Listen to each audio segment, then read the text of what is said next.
Hey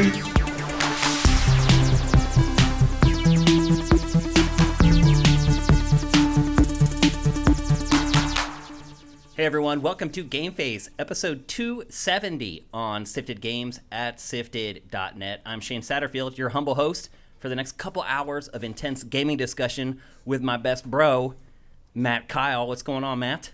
Not much, but more games again. Yeah. Getting used to that. We have another great episode today full of games that we've been playing. Lots of good stuff coming out right now. A couple notes before we get going.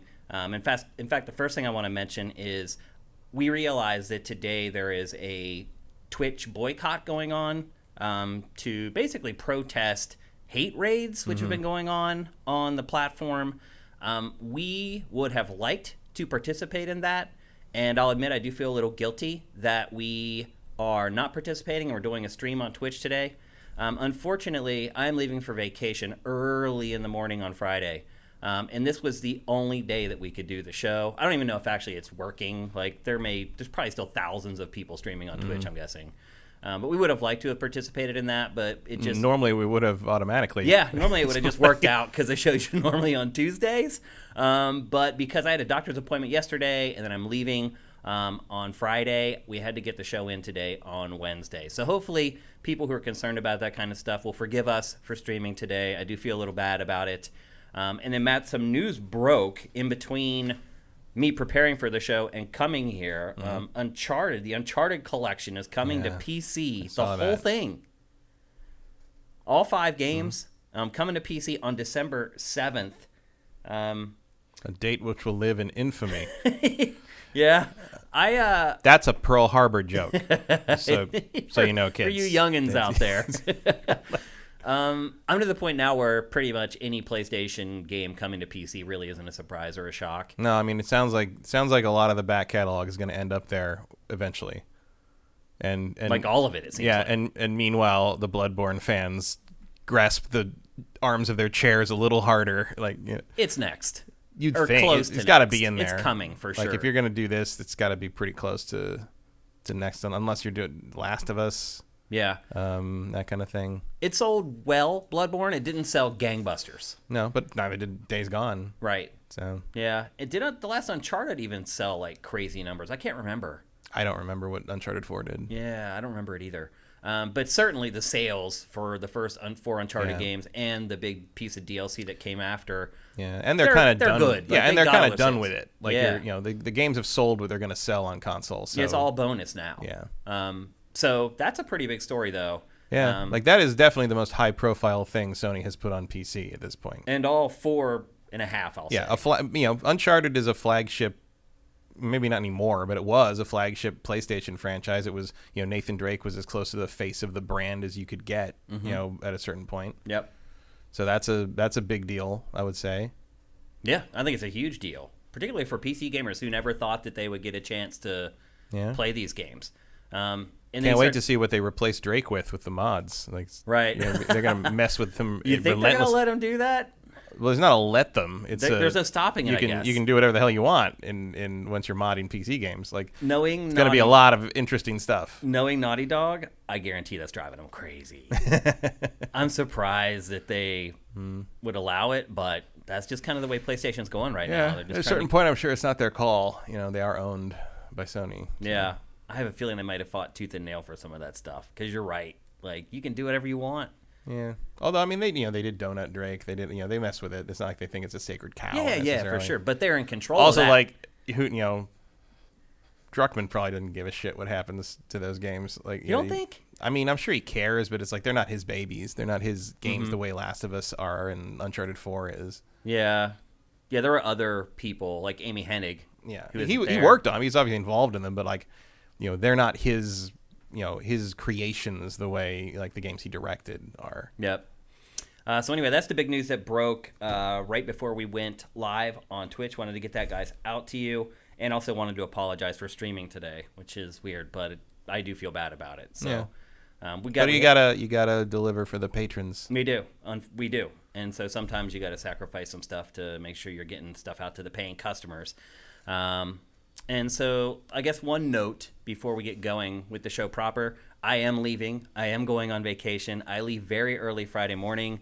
I return on the 13th, so I'll be gone for 10 days. I get back on a Monday, so we're definitely missing GameFace next week. If you guys all tune in every Tuesday at 1 p.m. Pacific, 4 p.m. Eastern, don't do that next week. We're not going to be here. The show is taking the week off. Matt, you're getting the week off. Enjoy yourself. And then when I come back the following week, I have a feeling the show might end up being on Wednesday instead of Tuesday.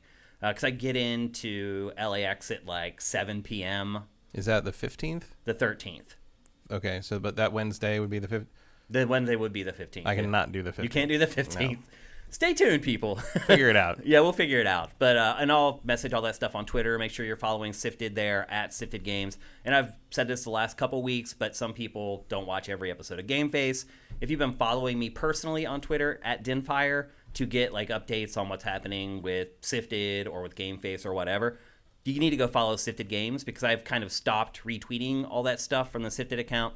I think people probably were fed up with it at this point. I've been doing it for 5 years, retweeting everything from Sifted. So anyway, if you're trying to figure out what's going on with our show in a couple weeks, just make sure you follow Sifted on Twitter at Sifted Games. And with that, I believe it's time to get on with the show proper. We're going to talk first about a game that I wish we could have talked about in the last episode because we are coming in a little late on this one, Matt. But sometimes the timing just doesn't work. Right. But one thing I will say is good things come to those who wait. We're going to talk about Psychonauts 2. Double Fine's 3D platformer. It's been in development for, 6 years now? Something Does that like sound about right? A lot. It is. It was the launching Fig game, wasn't it? It was one of the earliest first, ones? yeah. It's hard to believe Fig is that old at this point. Yeah. Really? Wow. That's crazy to think about. It is a sequel to a game that is, now, 16 years old? The first Psychonauts? 2005? That sounds right. Yeah. That's crazy, too. Yeah. I remember, because Psychonauts I kind of associate with that, weird, it's sort of a weird trio of it and Blood Rain and Advent Rising, all that Majesco shit that came out around the same time. Because it was, around the same time as that stuff, I remember. Or at least maybe they're in the same booth or something at some point. Did Majesco... No, Majesco didn't publish the first one, did it? I can't remember. I feel like I remember seeing that and Advent Rising near each other at shows somehow. I seem to remember that maybe Majesco was supposed to publish it. I think that's what I think because Majesco crashed and burned so hard off the Advent Rising thing that I think Psychonauts got picked up by someone else. That's what I thought too. But Majesco is listed here on Wikipedia. Okay. But so is THQ. So interesting. So maybe THQ came in and co-published when Majesco... Initially published by Majesco Entertainment for Microsoft Windows. So Majesco did publish it. Interesting. So, obviously they don't have it now. Microsoft has it. But, well, since then, Double Fine's been purchased by Xbox, Microsoft. And so, but the thing is, this game is not an Xbox exclusive. It is available for PC and PS4 in addition to Xbox platforms. Will probably be the last Double Fine game that you'll ever get on PlayStation. Things, yeah. It was Advent Rising, Blood Rain 2, and Psychonauts were the three they were showing that year at E3. Okay, gotcha. That's what I'm thinking of. And then there's a really on Matt McMuscle's What Happened channel. He did a really good Advent Rising video a week or two ago. I highly recommend checking that out if you don't know the Advent Rising story because oh boy, it's a dirty one. Yeah, for sure. Yeah. Talk about putting all your eggs in one basket. And the basket getting knocked over. And at one point they made a point. It's sort of like a weird bad prototype Mass Effect idea, and it's it is. It is. It was like Mass Effect before.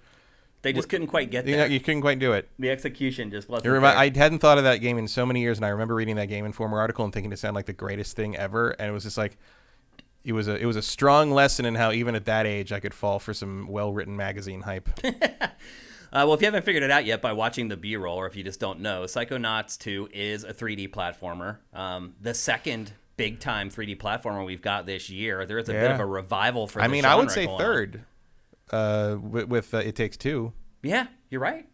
It is, and that also was a really good game. I think that's a Game of the Year contender still. And we'll figure out if this one is before we get to the end of this discussion. But that one, certainly, It Takes Two is a Game of the Year contender. Ratchet and Clank Rift Apart That's 2 3D platformers in the hot list for Game of the Year, which hasn't happened since the 90s. Yeah. It's crazy. Like at least not since like this was the first one of these came out. Like that was the last time you had really a strong showing of 3D platformers back in the heyday of the PS2 stuff. It's crazy. Back when you had Sly and Ratchet and Jack in their kind of prime. Who would have thunk it? 2021 would be the year of the 3D. Yeah, and so much of it's just like a weird convergence of this is when all these things happen to end up coming out because of the pandemic delaying certain things. There's all kinds of things that had to line up perfectly to make this happen. And I'm a fan of the genre, so I'm not complaining at all. I'm very excited that there have been 3 excellent releases in the genre this year. And maybe I did tip my hand a little bit about my thoughts on Psychonauts 2 because I have really been enjoying this game. It is not without faults, but it is one of the most creative games I have played in a long, long time. Like one of the concerns that I think a lot of people had about a sequel to Psychonauts was, can you capture the lightning in the bottle again? Because that first game also was super creative and very funny and just had this tone that almost nothing has nailed before or since. Like it was, and it had that real feeling of like only Double Fine could make this game. Yep. Only these people could make this. And there's sort of that feeling of like, sometimes things like that are a product not just of who made them but also when they were made, who was at the company at the time, like what that team looked like, what was happening in the industry what at happened that time. you never know the influences, all and that there was kind a of lot stuff. of concern for at least certainly on my part. It's like, will this live up to that first one? Because that first one also with it has its flaws, but I also think it's one of the best games of its era. And certainly I am entertained by it every time I play it. I quote it still to this day. Like there's a bunch of great lines in there. He's immune to bullets and to love. I use that one a lot. But I remember seeing this, this actual section. This was the demo at E3 in 2019, over 2 years ago. Yeah. When I saw this, and I was like, oh no, I feel better. I was like, from watching this early, slightly horrifying dental nightmare section, I was like, I love these guys though. The flying teeth. I was like, oh, they got it. Like they still got it. They figured they're there. You can't hear it because we don't include audio in our B-roll, but those 2 teeth sound like they're from Brooklyn. Yeah. We gotta get the gold. Oh, Frankie got me. Yeah, he got me. Yeah, it's a lot of fun. Like it just, tone is a big deal, and we will talk about tone with another game later in the show. Yeah. But like they nailed it. I'm not sure. Maybe just Tim Schafer knows exactly what this series needs to be at any given time, but or someone else working there knows. I don't know the makeup of the Double Fine team, but and also they're Double Fine's very good at tone and sort of striking like what balance that needs to be. They did that with Broken Age as well. Yep. So like it shouldn't be that much of a surprise, but like you said, Psychonauts is so creative, and it's just the first game has these constant moments of just like where you're like, oh, that's so clever, like that's really smart, like what you did there, and it's like for a dumb one-off pun, but it's just like and this game does the same thing. Like there's tons of stuff in this game. It's like that. The same with when you go through the Psychonauts headquarters, you are only allowed into places if you have a brain scan and that like lets you in, and you're authorized to be there. And the brain scan is called a thinker print. Yeah. And I'm like, how has no one thought of that before? It's like, and I looked up, like, has someone else used that in something? As far as I can tell, no. It's like, no, like how was that first coined for this game? Like, it's that kind of stuff where it's just like you can see that people put all this thought and all this love and all this like real time and effort into making this something special and something that all fits together properly. Well, just like how all the enemies are named after like mental maladies, like regret. Like one of the enemies is called regret. There's like emotional baggage that you have to find, and you have to find the keys to unlock the bags, and it gives you stuff.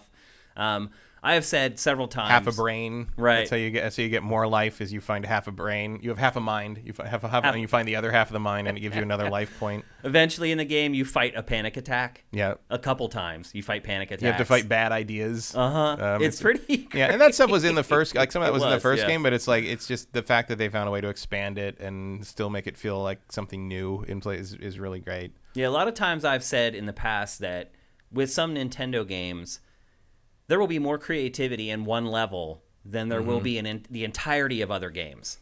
This game is like that. Yeah. just like around every corner, there's something unique and different that you haven't experienced in a game in a really long time, if ever. One thing about this game, the pacing in this game, it's not quite as good as Ratchet and Clank, but it's really good. I never found myself being like, oh, I'm stuck in this level. Well, I wouldn't say never. There is one part of the game that I did find pretty annoying, pretty much at the end of the game.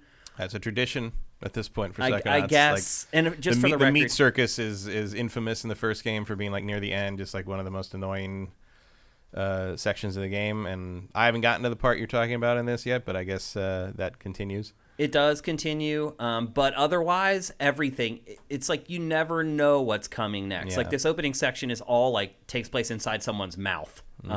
It's garish at times and a little gross at times. If you have a thing about teeth, good luck. Playing this one.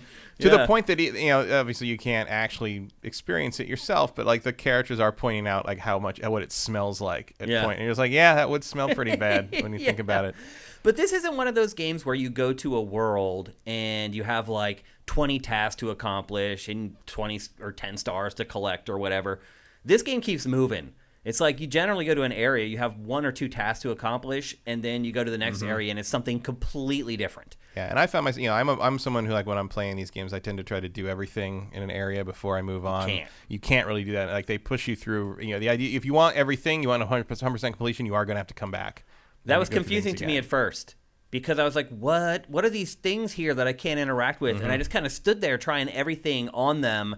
And then, like, 2 hours later, I got the ability that interacted with those things, and I was like, oh. Yeah. And there's a lot of that. Like, the very first sections of the game, like, actually what I'm talking about, you're seeing right now.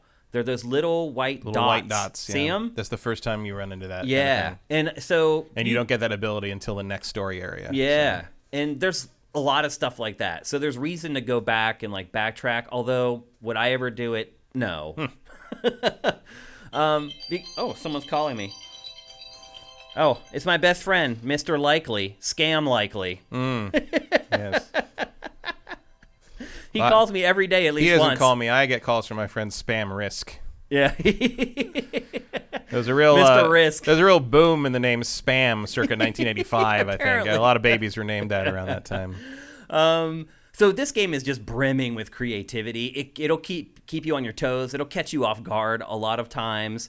The balance of platforming to combat, I would say, is pretty good. Yeah, there's a lot more platforming than combat, I would say. Yeah, the combat, which is good because the platforming is better than the combat. It is. The combat isn't bad. It's also not good. It's more serviceable than anything else. And early on, you're right, the platforming is way heavier in the platforming. As you go on, it does change a little bit. Like the last act of the game is pretty combat heavy. And then like that area that I was talking about that's a little annoying kind of mixes them all together into one thing. The combat itself is pretty simple. You have like a melee attack. And within that melee attack, you can do like a butt stomp for... that's what most people call it in 3D platforms when you jump up and slam down. And then you have like a psychic attack, which is basically your gun. And then you have a ball that you can roll around on. And then as you go through the game, you can upgrade that so you can do attacks with that as well. But overall, the combat engine's pretty simple. There's a dodge, but there's no like counters, so to speak. If you do time it right, it seems like there is a little bit of a slowdown thing, but I've never seen like kind of a canned animation after you do that allows you to like launch a perfect parry attack or anything like that. Yeah. And what you're seeing right now is the main hub of the world. It takes a little while to get there. But also this hub isn't like, hey, here's this room with all these doors on it that are portals out to these other worlds. It doesn't really work that way. You kind of get into the new worlds organically. There's a big section of the game that's like right outside of this hub. That's like a big like campground area that you end up having to explore through. And then a lot of the ways you get to levels there, you can see that kind of pad in the center there. You can use that to access some of the levels. And in here, you got to remember that you're a Psychonaut. So this is a Psychonauts headquarters. And when you get there, you would think because of the first game, you would just become a Psychonaut. And that's what Raz thinks is going to happen. He's like, I'm approved. I'm good to go. When he gets there, It doesn't work out that way. He actually is an intern with the Psychonauts, and the people that you're seeing right now are his fellow interns, and they like play pranks on him, and they're really mean to him. And that's part of the charm of the game too. There is this kind of a coming of age vibe underneath the surface of this game. Even though I think maybe the first game kind of had that too a little bit. Yeah, it was definitely or at least proving yourself kind of thing. And there is sort of a feeling of like, oh, I do give them credit for like you keep all the powers you had in the first game. Like you are a fully leveled Raz from the first game. Like they don't take all your stuff away Metroid style or anything. Everything you upgrade with is new in this game. Yep. Which I like. And you do get like this fire attack that you can use, and you can use it to attack enemies. You can also use it to burn posters down off the wall, which reveals openings to. And you get the clairvoyance thing where you see things from other. I had forgotten about this in the first game, or like you see through other creatures or other people's eyes, and it always shows you like what you look like to them. To the rat. And it's you're very like, funny. It's like, that's what you look like to the rat. You look like a cat in a rat costume. And there's like people that just see you as like scenery because they don't care about you at all. Yeah, because they just completely ignore you. Yeah. It's very, the whole game is just very, very creative. The platforming is good. I had issues. It took me a little while to get the hang of it because in most 3D platformers, you have that shadow that like you can always use to like spot your landings. So you wait for the shadow to get on the platform, and that's when you know it's okay to land. In this game, the shadow... Yeah, there's not always a sun where you are. And so there's not always a shadow. And for me, it was hard at times to judge distance on jumps. Yeah, I had some trouble with that. The thing I had trouble judging distance on the most was the pyrokinesis thing. The fire, me too. Like I have you're supposed to be able to see when the bubble kind of intersects what you're in, and it'll highlight the thing in yellow. It always felt like it was a little shorter range than I thought it should be. Yeah. That's like my only main complaint, which is a pretty minor complaint when you get down to it. Eventually, though, you have to become good with that in combat. Yeah. Because it's devastating. As it gets powered up, and all that stuff does get powered up, by the way. You can pick and choose which stuff you level up. Yeah, I also had a little problem with that because like as you level up your rank, you get like intern points or whatever you can use to upgrade you. I had a lot of trouble picking like upgrades at first because none of them sounded particularly good. Yeah, like, they're really not. Even when I got towards the end of the game, I was pretty disappointed in the overall kind of upgrading system because you're right. It doesn't like profoundly change what any of them do. Yeah, to the point that I'd look down the tree and kind of see, I'm like, but even like the high level stuff didn't feel like particularly exciting. Like because sometimes I'll just get upgrades I don't care about to work towards an upgrade that I really want, and I couldn't really find any of those either.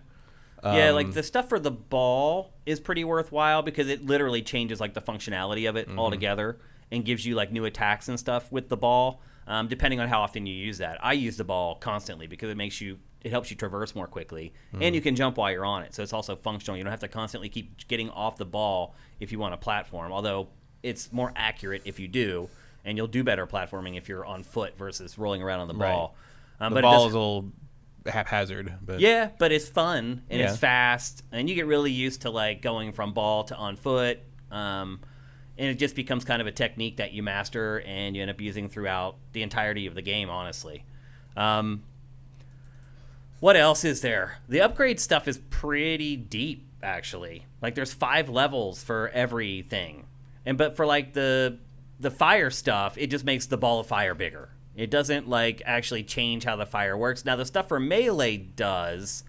It ends up giving you, like, these extra kind of attacks onto your combos.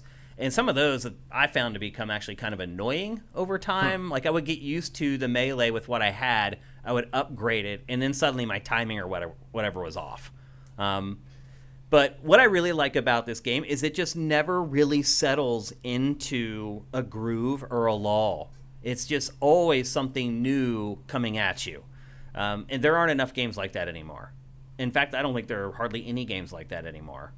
Everything is just kind of samey. And I don't know if that's what players want, but I think this will be eye-opening for a lot of folks whenever they play through. I think there's an element of, like, if you're going to make a thing with a giant hundreds of persons team in a corporate environment, it's easier to just build a template and follow that. Yeah. Clearly, that is not what Double Fine does. Yeah. Double Fine almost it's you can't build a game this way, but it almost feels when you play this that like they're just improvising as they go. Yeah. And obviously you're not, because everything in this game is very well done and very, clearly this took years and years and years in planning and all kinds of things. But like, it does a really good job of feeling like it's just spontaneously happening. Like, and that's an unusual thing. Like it's you don't get that much, especially these days. Yeah, I've had a lot of fun with this game. I think the big problem for me is that the fun doesn't last very long. I finished this, I'm guessing, in around 10 or 11 hours, something like that. And I didn't 100% it, but I did pretty well. Like you saw earlier in the B-roll, there are these like wireframe things that you pick up, and those will eventually and they will eventually like level up RAS in some ways. So it's worthwhile to get them. But like at the end of the game, I had collected like a good portion of those. So I've seen, I think, probably 95% of the game. There's not really a lot of areas that you would miss unless there's a big poster that you don't burn and you don't kind of go behind the poster into a little cubby or whatever. I definitely missed a couple of emotional baggages. Yeah, because you have to find the hat tag because it has to be the specific luggage tag first, for the bag. Yeah, and so I missed a lot of those too, and that's probably the bulk of the stuff that I missed. But the story's pretty good because what happens basically is you're the intern, and as it turns out, like there's a mole in the Psychonauts. And there's one guy who everyone suspects is the mole, and they take him away and they torture him the whole game while you kind of go out into the world and try to figure out exactly who it is. And so a lot of the characters from the old games return. Some of them, it takes a little while before they show up, but it's welcome to see all those characters again. The script is good. The voice acting my question, because I great. haven't gotten, I don't know, I'm probably not even halfway yet, I wouldn't think. But like, is there anything in there as good as the Milkman level? In the first game, I don't. You know what I'm talking about, the exactly Men in Black level. No, I don't think so. That is one of my favorite levels in the history Like of the ever. medium. Yeah. There's some stuff that comes pretty close though. I am a construction worker. My sign helps me to work on the road. Like it's just so good. Yeah, I mean, I don't want to. Well, actually, one of the parts I was talking about was right there. There are some parts that are on that level, but not quite as good. How do you feel about the visuals? I like them. I mean, like I know that some people are not going to jive with the style, like the art style. I go back and forth at times because like sometimes I'm just like, God, this all looks so weird. But then like sometimes it all just sort of works. Yeah. There's moments. It was interesting. I never thought this about Double Fine stuff when I was playing like the first Psychonauts or like Broken Age. But there are moments, especially in group shots in this game, where I'm like, this is the Muppets. Yeah, a little bit. Like I can see that. In part because like you can kind of see the texture on their skin more now, and like they feel like more 3D objects. And there's a couple moments where I'm like, they look like Muppets. They look like puppets. And like I do like that they do a really good job of like the individual details, the clothing, the little object. Like there's a quality of texture to them where like you can tell what they'd feel like. Yeah. Like you can tell what like that one in the gothy intern girl, like what her hat would feel like, the knit of her hat. You can feel, you know what that would feel like. Or like his helmet, like you know what that would feel like, the leather on it and stuff. Or his coat, or like even the teeth stuck in the wall. Like you're like, oh, you know what that would feel like to touch that thing. Like they do there's a really good tactile element to the way the game looks. Yeah, and I understand that some people are not going to be okay with that. Like it's an off-putting visual style in some ways. Yeah, I mean it's still not quote unquote next gen. No, a lot of the stuff it's not next gen version, is it? I mean, I'm playing it on Series X. Same, but like it didn't prompt me to install it internally or anything. No, I don't think it has the XS logo on it or anything. Yeah, and it doesn't look next gen either. No, but it looks good. Yeah, it looks good. It doesn't look Spider-Man. Yeah, it's not Ratchet and Clank good, and it does have some Portal stuff. Yeah, like it does do some pretty interesting stuff in that regard without using the next gen hard drive. Pretty thing. Interesting. Yeah. You can actually outpace that if you mess with it enough. Oh, really? Like you jump back and forth enough, you can kind of like end up getting somewhere before the floor loads in or whatever. I didn't know that. But, I wasn't aware of that. You're not in normal gameplay. You're not gonna manage to do that. One thing that confuses me about the art style is, and I'm not a huge fan of the art style, like with the weird shaped heads and like the crotch that's like a foot wide. Right. That's on I every mean, character. the game does a pretty good job of not getting close enough to it to not make me think about it. But there are moments where I'm just like, what is this world like? I know. Like, there's like why are their crotches like literally a foot wide? Yeah, I mean, and their legs are like spindles. I mean, that's just art style for the most part. Everyone's a little weirdly shaped. Like how in the are Raz and the scientist guy and the military guy all the same species of animal, like person? Like are they all? You know, but they're just, you know, it's just animation stuff. You know, I don't know, that's what I chalk it up to. Like, yeah, I try not to think about it too much.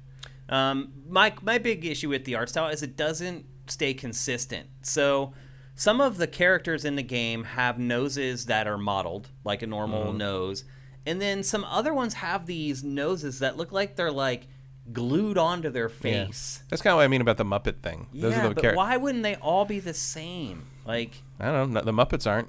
That's true. Yeah, I guess that's a good point, but it's just a little odd to me. Well, it is an odd game. So that's a good I mean, they are trying to do, you know, there's a dreamlike quality to a lot of that. A lot of what Double Fine does in general. Like Broken Age has that too. Yeah. Hell, even Brutal Legend has that to some degree. Yeah. Like there's, you know, they you know, everything Tim Schafer makes definitely shies away from realism, in terms of sort of like a grounding sense. But like I like that like they went weirdly realistic with the teeth in this shot in the scene. Like that the zipper teeth thing is disturbingly realistic in some ways. It's an odd mix, and I don't know if part of it is because it's taken so long to develop it and you've had all these different people working on it. I am surprised at how short the game is, considering how long it was worked on. I mean, it doesn't super surprise me in the sense that like it's so like every section of it is so polished and so chosen. Like it's, you know, it makes sense to me. It's like a curated game, really. Yeah, it makes sense to me that it would take a long time to make this. Yeah. It's not a very long game, but at the same time, like 10 to 12 hours is about as long as I want a game like this to be. Yeah, I will say this: it does kind of finish right around when it should. Although I don't know, some of these worlds are so inventive and some of their ideas are so ingenious that, you know, maybe I would like to see some more. Yeah, you kind of do want more. You know, leave you wanting more though is sort of a standard entertainment. It is trope. So, I mean, would I want to play a Psychonauts 3? Of course. Yeah, absolutely. I would. I wonder if they'll make another one though, because I think this one's going to do pretty well. This game, it helps because it actually goes on sale for some platforms. It, you know, a lot of the other Xbox stuff isn't. So how do you even know? I don't know. Well, also there is no physical version. There's no physical version on PlayStation? Version. No, there's no retail version. Wow, I didn't know that. I think the only physical copies are for VIG backers, as far as I know. Oh wow, I didn't know that. I think that's true. I think I saw Heather Alexander say that on Twitter, and she's the PR like community manager. Yeah. Them. I mean, they'll still be able to gauge sales, even if they're just digital, to figure out if people... Because, look, how do you even figure out if you should make sequels for Xbox exclusives? I mean, you're going to look at engagement or whatever and say X number of people played it that are Game Pass subscribers, but most people on Game Pass are going to play every free big game, at least for a little while. It's just interesting to wonder how publishers are going to look at these metrics now and try to figure out whether... it's worth making a sequel for a game. At least Psychonauts 2 does have that PlayStation version out there. And I hope it does way better than the last one, because the last one, the reason it took 16 years to get another one is because the first one tanked. Yeah, but part of that was also because it was published by Majesco and nobody knew it existed. Didn't have marketing. Yeah. And now they're owned by Microsoft. They're not a force in the industry necessarily, but we all know what this is. I think it's on Game Pass. Like I think it'll be all right.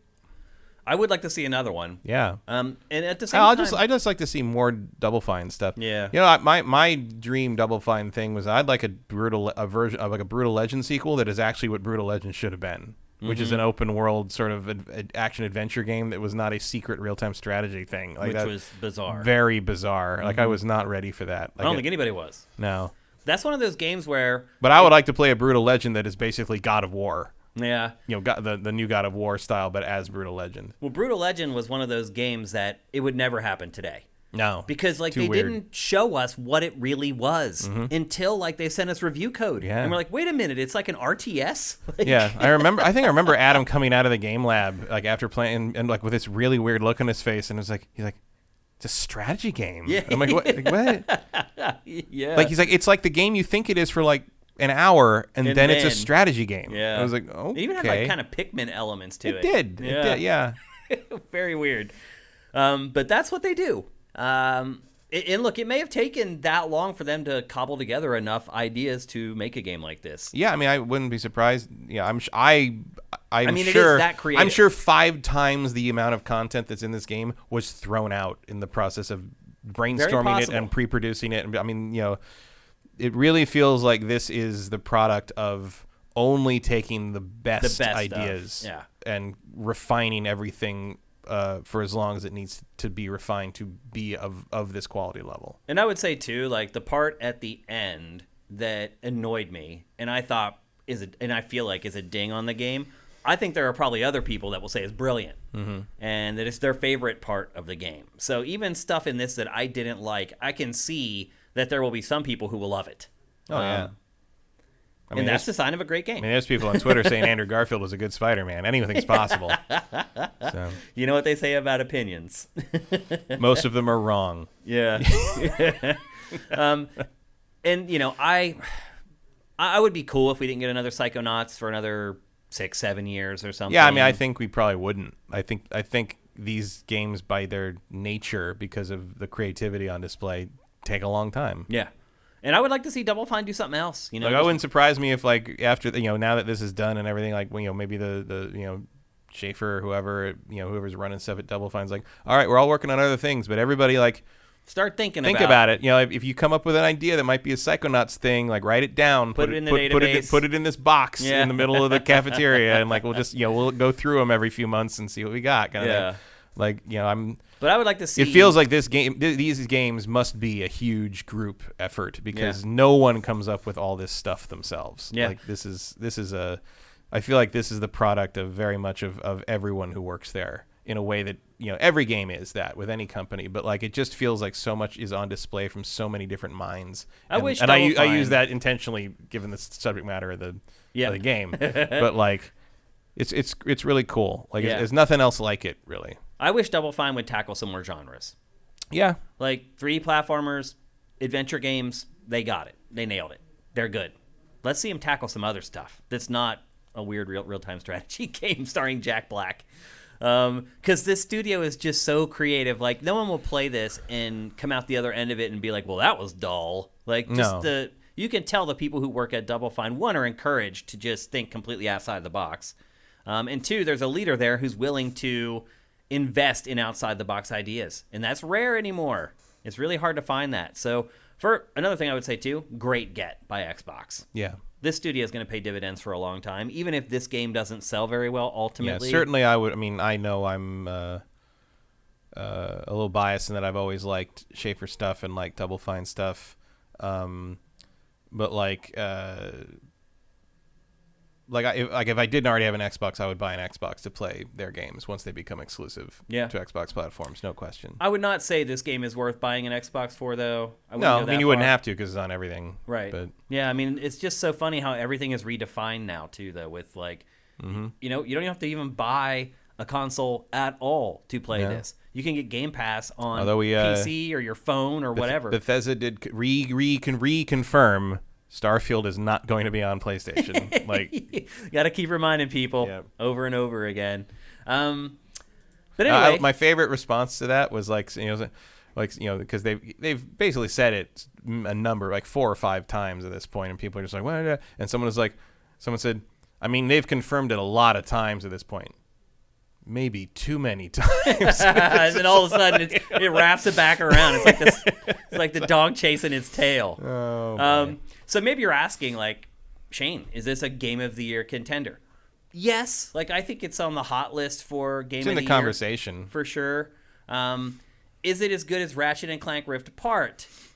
Hard to say. In some ways, it's better. Yeah, and they are different. Like, Ratchet is much more of a shooter. Yep. This is much more of a platformer. Yeah. If you compare the shooting combat, Ratchet's going to walk all over this. If you compare the platforming, this has a lot more creativity on display. But the actual platforming, I think, is better in Ratchet. Somewhat, but as far as like feeling. Yeah, but I also think control. Ratchet doesn't take it as far as Psychonauts does. Psychonauts is way more creative just overall. Yeah. But Although, to me... not that Ratchet isn't. Like, Ratchet is constantly showing me stuff. I'm just like, wow. Like, it's from a different... Psychonauts feels like it's coming out of... more like all different left fields. Like all the fields are left. It's coming from over the fence. And like Ratchet's just like, oh, you took this kind of space adventure, space opera thing, and really leaned into it and figured out a creative way to present it, and like in this gorgeous world and gorgeous look and arts. Whereas like Psychonauts is just like, and Ratchet was more like, oh, that's really cool what just happened, or what the next thing you showed me. This is just like, I would never have thought of that in my entire life. Yeah. And I saw 5 things in the last 20 minutes that I would never have thought of on my own, and that's what Psychonauts is. So it's hard to compare those two things. That's why you pay for games, because they're making stuff that like games like this, you're like, I could never do that. Yeah. Like a lot of games that come out, I'm like, I can't program, and even I can't build a game engine, but I could have easily came up with most of the ideas for this game. Right, but even like I am going to be mad for the rest of my life I didn't think of Thinkerprint. Like I can't explain why. It's just simple. It seems so obvious, and it's just never. I would never have made that connection. I was like, how? Going to annoy me for years. It's kind of like for me Instagram, because it's like, wait a minute, you could just launch a site that just does one thing that Facebook does, and you can get rich, and then Facebook will buy you. And then, like, it's like, but I can do a see thing that they already do. Yeah, I know. I'll never understand Instagram, why it became popular. Facebook did all the same stuff, but just because it was no Instagram, right? It's bizarre. It's one of those things where I'm like, I think I could have thought of that, but I wouldn't have. Or I'd have been like, that's a dumb idea. Or it's like TikTok, and you're like, isn't that just Vine with no time limit? Right. And like, right. Also, like, why did Vine go away? But TikTok's huge. So I had a fun Vine experience a couple weeks ago where I was with a bunch of younger people. Those people, millennials, the younger millennials, but they were all sitting around talking about Vines they remembered, Vine memes. My wife loves Vine, and they would be like, one of them would bring one up, and then the other 5 would all finish it together, and I had no idea what they were talking. And at one point, they're like, "Oh, poor Gen X boy, like doesn't know what." I'm like, I have never felt more old than this moment. And she's like, "Well, I'm like, yes, because." The things they were reminiscing about, like Gen Z kids would say, you're so old to even know those Vines were a thing. And I'm like, I'm too old to know the thing you are being old by reminiscing about, and would get. So I'm like 3 levels of old removed from it'll happen to you. Like it was an experience. Anyway, getting back to the Ratchet Psychonauts. Should make a Psychonauts level about that. Yeah.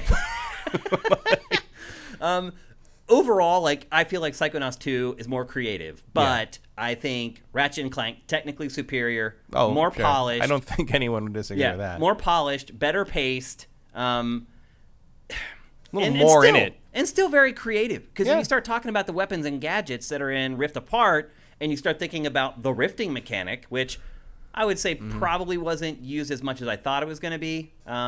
Looking at like the marketing and preview materials for the game, in the final game, it wasn't as prevalent as I thought it was going to be. Still amazing, though. Yeah, I mean, I think in the end, and obviously this is more of an end. I was going to say a long way away end of the year. It's like 4 months. Yeah, it's like it's not that long away. It's 3 months. Yeah. We're going to be talking about Game of the Year stuff in 3 months. Yeah, I know. It's September now. It's pretty crazy. Both games are great. Yeah, both games I think totally worth buying. It's one of those things where it's going to come down to what you like more, what you value more. Mm-hmm. You know, if you want a slick package, if you like Ratchet more, sure. Like for me, like Psychonauts maybe has a little bit of an edge, like right now, because it's fresh, and like I love the sort of, the underground comic, more Tim Burton-ish sort of like dark humor sort of thing that they do. Like I really like that. But I also love the space opera adventure that Ratchet presents, and going to all these weird worlds. And, and Psychonauts has that too. Like if you consider each brain, you go into a different world. Like it's that kind of thing. Like, what are you going to show me this time? Yeah. There's a lot of that in both of those games. Yeah. So, like, it's a hard choice, and I think it's only a decision that I'll make. Like once we've got some distance from both of them. Yeah, I think bottom line, you just play both. Yeah. And there's no reason not to. Yeah. Bottom line, Psychonauts 2 is worth paying full price for. Yeah. Even at 11 hours or however long it took me to finish it, I would not have regretted if I spent $60 on the game at all. No, it's a singular experience. It's a game that you will remember parts of for a really, really long time. And just like the first one. Yeah, and like the first one, I think it's a game you'll be glad to have in your library and able to access whenever you want in the coming years. Like I've gone back to Psychonauts 1 a number of times. Yep. So yeah, that's 2 thumbs up for Psychonauts 2 from us. And the good news is, if you're a Game Pass subscriber, it's free. What about people who maybe don't typically like 3D platformers? Do you think maybe they should give it a go? I think they should. I mean, I think also I think you should play the first one. That's a big ask. If you're trying to get someone to just try something that they don't normally try. I mean, if it's Game Pass, sure, just try it out. I do think having played the first one enhances things. In fact, I was a little surprised that it picked directly up from Rhombus of Ruin.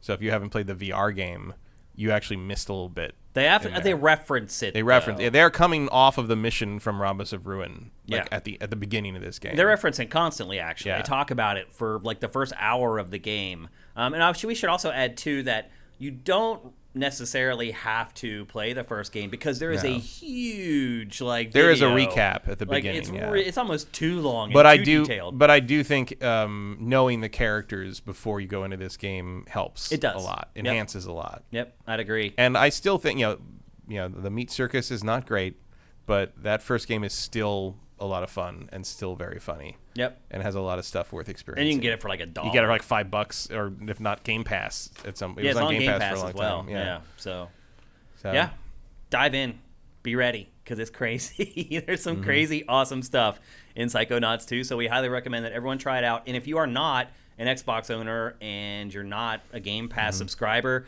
and you own a PlayStation, I recommend buying it at full price. Yep. I also appreciate that they got all the voices back. Yeah, and they don't sound older. No, they all sound solid. I don't know how that happened. But I don't know. That is another thing that's happening in one of the other games we're going to talk about too. Like I'm wondering if they recorded some of that stuff way back when. That could be. I mean, they might have recorded that years ago. I think some of the parts of Psychonauts 2 are 15 years old. I mean, I don't know about like the actual because I don't think 15 years ago audio recording equipment would be feasible now with those recordings. Maybe. I don't. They've had good mics for a long time. They have, but they have not been recording in the bit rates you would need for today's audio presentations. I mean, the audio is probably analog, is my guess. They might have recorded it to tape. Back then. I don't think so. We were when we were working at but Tech TV. We had no money, and we were a bunch of we had nothing. We were recording to tape. I mean, everything was tape though, like DV tapes. Yeah, but game stuff was digital by then. Was it? Yeah.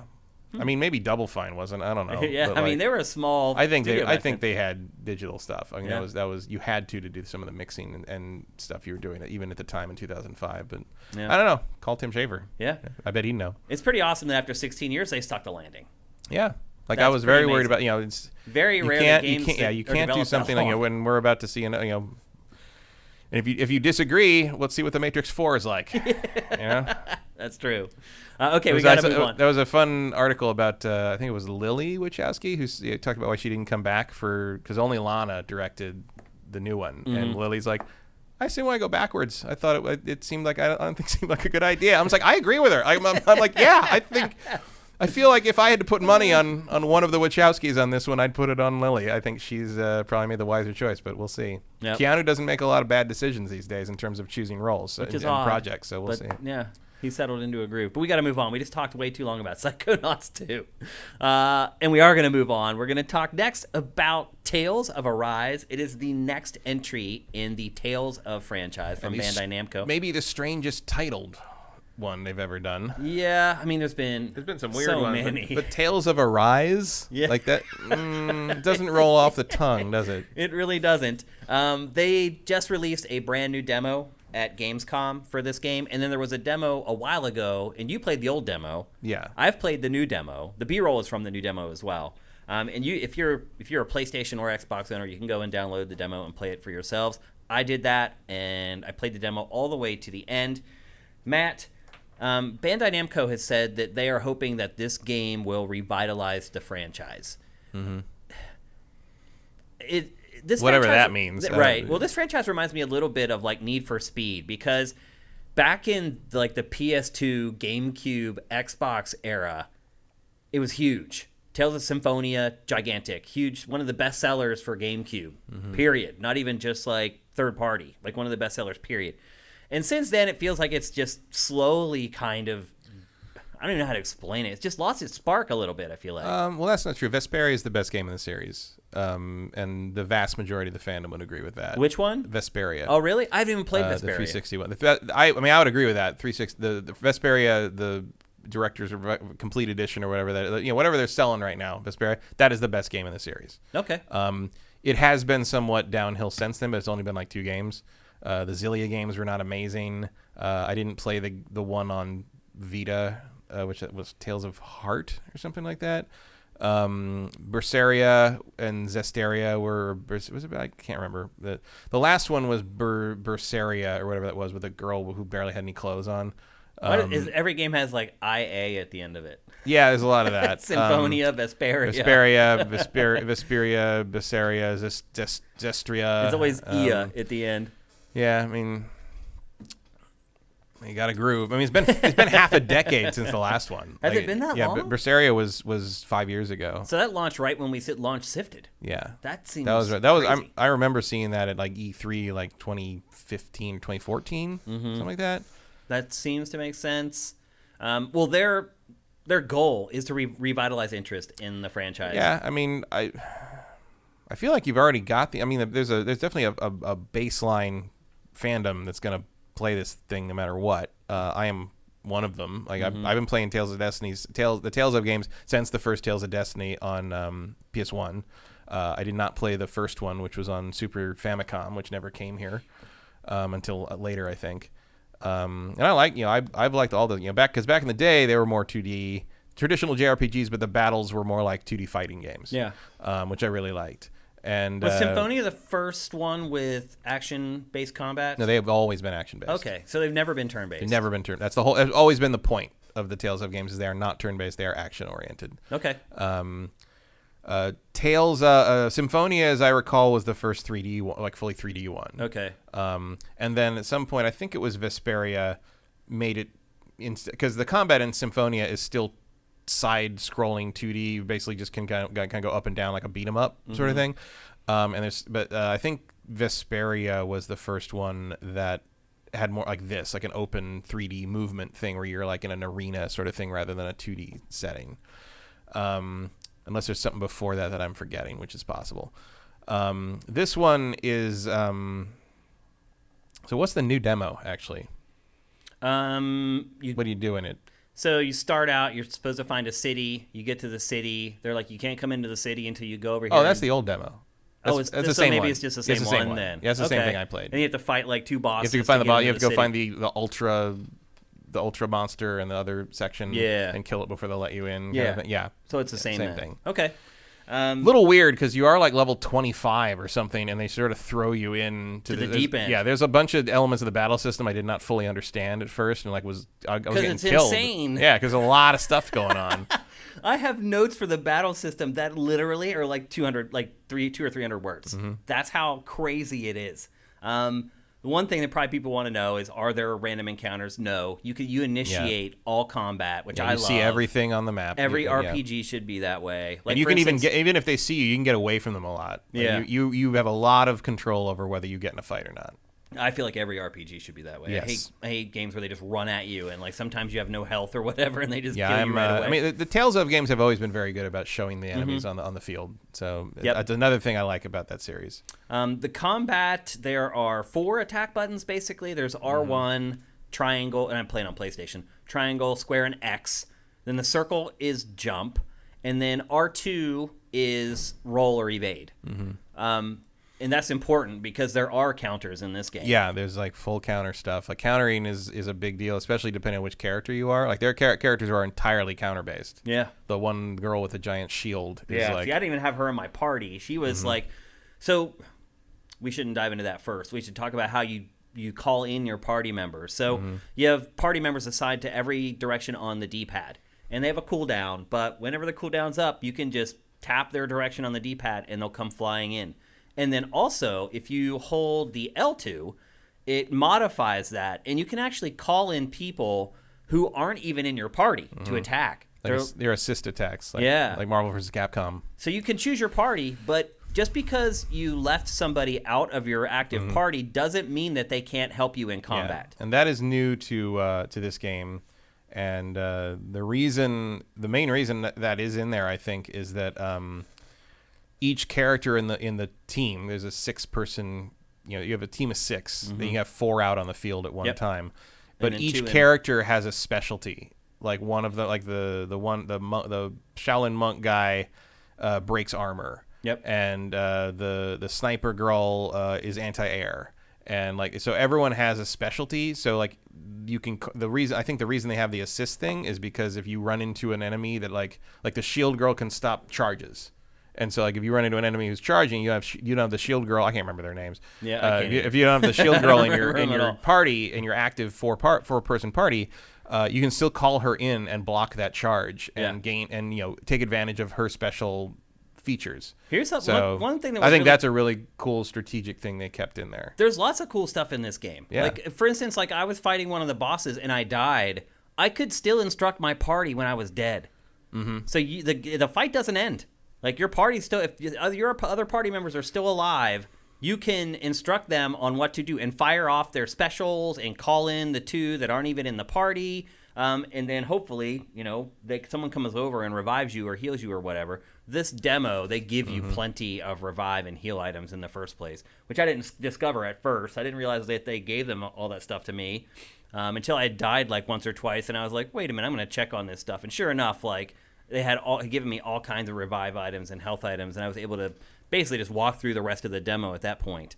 But the combat doesn't stop there. It just goes, there is just layers and layers of it. Like we were talking about earlier, you can do evades with the R2. It's like a roll, dash, dodge, whatever you want to call it. If you do a bunch of those in a row and nail them, you go into this over limit mode where like your attacks don't cost any like magic points. You can set the combat up to basically play however you want. There's semi-auto, completely manual, and completely auto, where the game just kind of takes over for you. If you keep spamming the same attack, they lose their impact, and so it's very important to keep mixing up your attacks. You have to separate each attack by at least 4 other attacks to keep from your damage output from diminishing. It just goes on and on. So after you've used the boost attacks, which are the attacks where you call in your allies, eventually you get like this boost limit thing. And you saw it earlier. It's like the D-pad turns blue on the screen. And for normal enemies, that's an instant kill.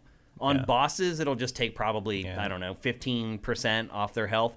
And dude, the bosses in this game have like 80,000 hit points. It's like, they're like MMO raid bosses. They are, yeah. But it's like, they give you the tools to do it because you have basically 6 people attacking the boss at one time. It gets really hectic and crazy at times and kind of hard to follow.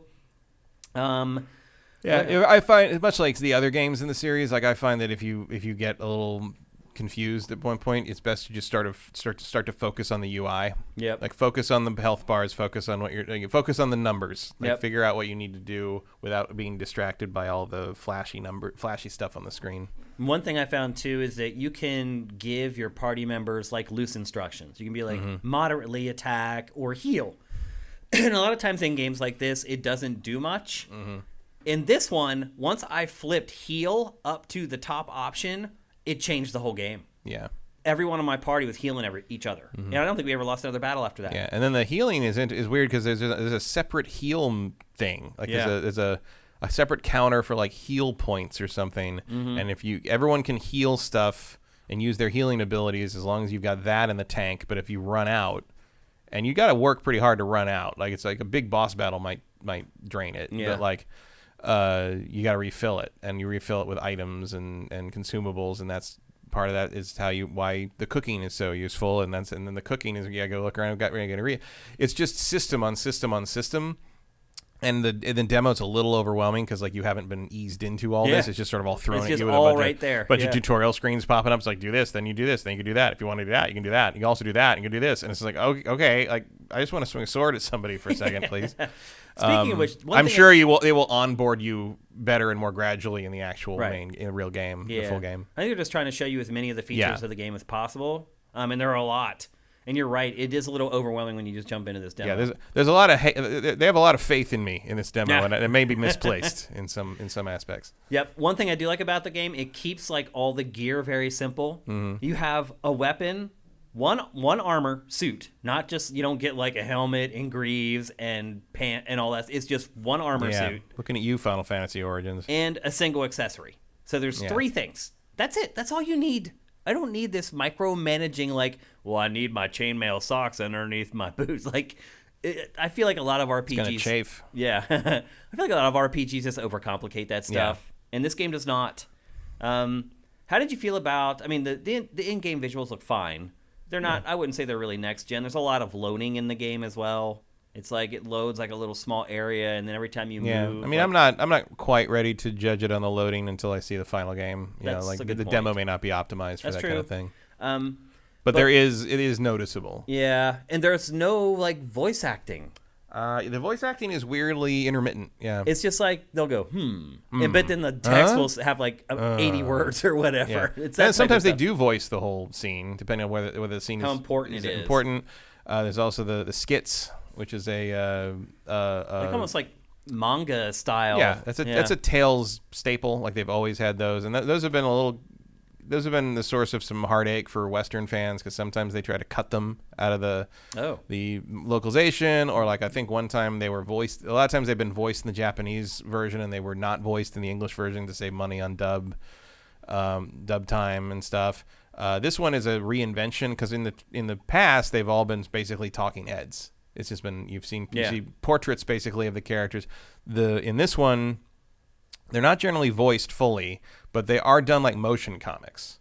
Yep. Like they're done like moving. You know, they're using the in-game character models. They are like having they're kind of acting out the events that they're portraying as opposed to just like faces talking. Yeah. And they're that's been a little bit divisive among the fandom. Like some people hate it and want the faces back. Some people think it adds a lot. I think it's better. I like this better. I like that better than just having a bunch of talking heads. Yeah, I'd agree. It's certainly more stylized. I and do more wish active. it was more fully voiced. Yeah. But I was surprised by that. That is sort of a staple of this series, even to this day. Like, and But also, if they really want to revive it, like to me, that's one of the things that would needs to definitely change. help. Yeah. Yeah.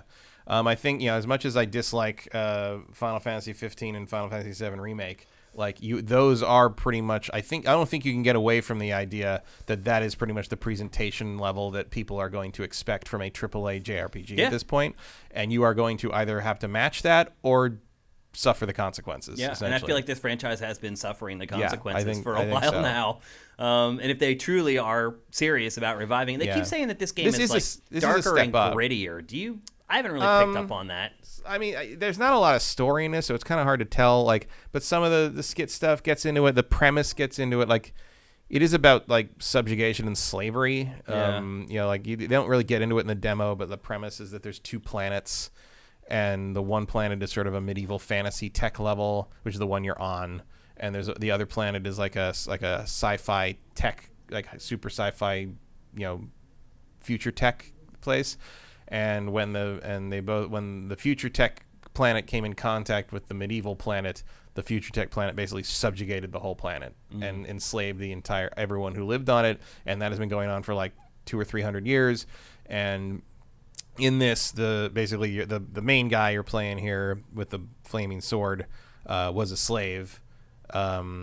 If you see his face, he's got like a mask over half of it, and that's because like I guess the slaves in this world, like they tend to put them in full face mask to cover their faces, and he breaks his when he escapes or something, and he escapes with the sniper girl. I think Shion, is that her name?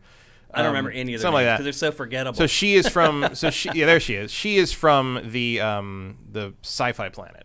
So she's helping him. She doesn't agree with what her planet is doing. So it's sort of like the core of the story is a revolution to throw off like hundreds of years of oppression and colonization and all that.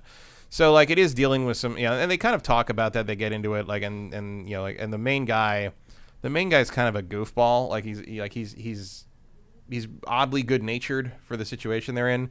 Especially when I saw like what his ability, because the flaming sword, like a lot of his abilities consume hit points for stronger attacks. Yeah. So like, okay, so this guy is burning himself to do more damage. Yeah. Like, I kind of expected him to be a little more of a broody Final Fantasy type guy, but no, he's sort of like a weirdly open, sort of like, oh, that's really cool, I want to learn that technique kind of guy.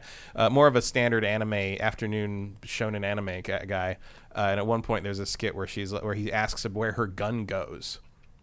Like, when she's not using it, because it disappears. And she's like, oh, it goes in like a subspace pocket when I don't need it and pops out on a mental command. He's like, that's so cool. Like the tech from that planet is so neat. And she's like, you're praising the tech that like has made your life hell and everyone you know's life hell. He's like, well, but you're using it, right? So tech isn't good or bad. It's because like you're using it, so that's good for me. It's neat that you get to be able to do that and that you can do that. And she's like, I don't know what to do with you. It's just like, you're too positive. Like, it's, and so stuff like that. So like, there's some of that there, which is fun.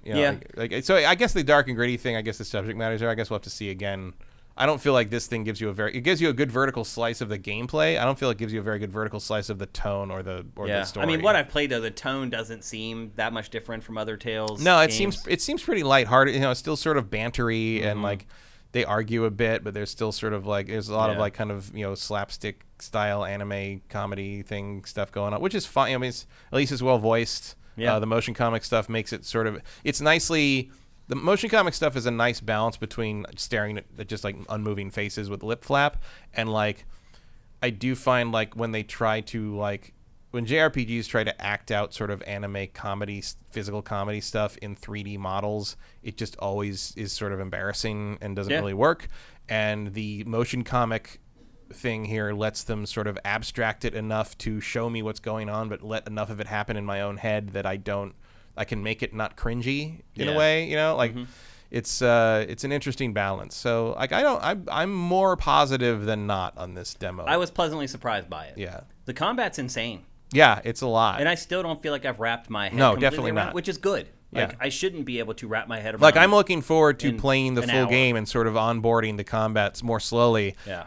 As you learn each element of it. Yeah. But I do feel like having played the demo, I feel like I know where it's going to end up. So I kind of feel like now I know what I need to pay attention to when the tutorial stuff pops up. So I need to learn. I'm like, so there's going to be things where I'm like, oh, that's how that works. I understand how that works with that thing that I didn't quite understand in the full demo before. Yeah. So like playing the demo, I feel like kind of did end up being weirdly helpful I'd agree. for planning to play the full game. It comes out on September 10th, so like a week and a half away. It's coming for everything pretty much, PS4, PS5, Xbox Series, Xbox One, and PC. No Switch version, not a surprise looking at the game. No Stadia? Yeah, no Stadia, I don't think.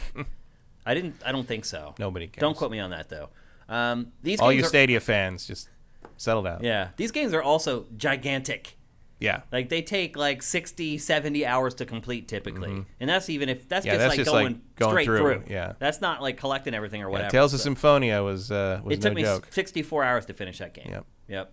They're huge. So, certainly... I did try to play that again recently. Oh, really? I booted up because when the Tales of Arise thing came out and the demo came out, and I actually did write a thing for IGN about it at one point, and like, so I was like, oh, play some old Tales games. Let's do that. And so I loaded up Symphonia on Steam, and I played it for like an hour. I'm just like, this doesn't work anymore. Like, it's so weird and clunky. And I think I reviewed that for GameFly back in the day. Wow. Yeah. It was like a freelance thing that I did. And the one thing I remember about that too is like I don't have it in my collection because they were one of the publications that after you finish the game, they made you send it back the game to them. back. Right. I remember that. Yeah. It's like, really? You're going to spend $11 to get this game? Yeah, back when you had to spend like real shipping costs for that. Yeah.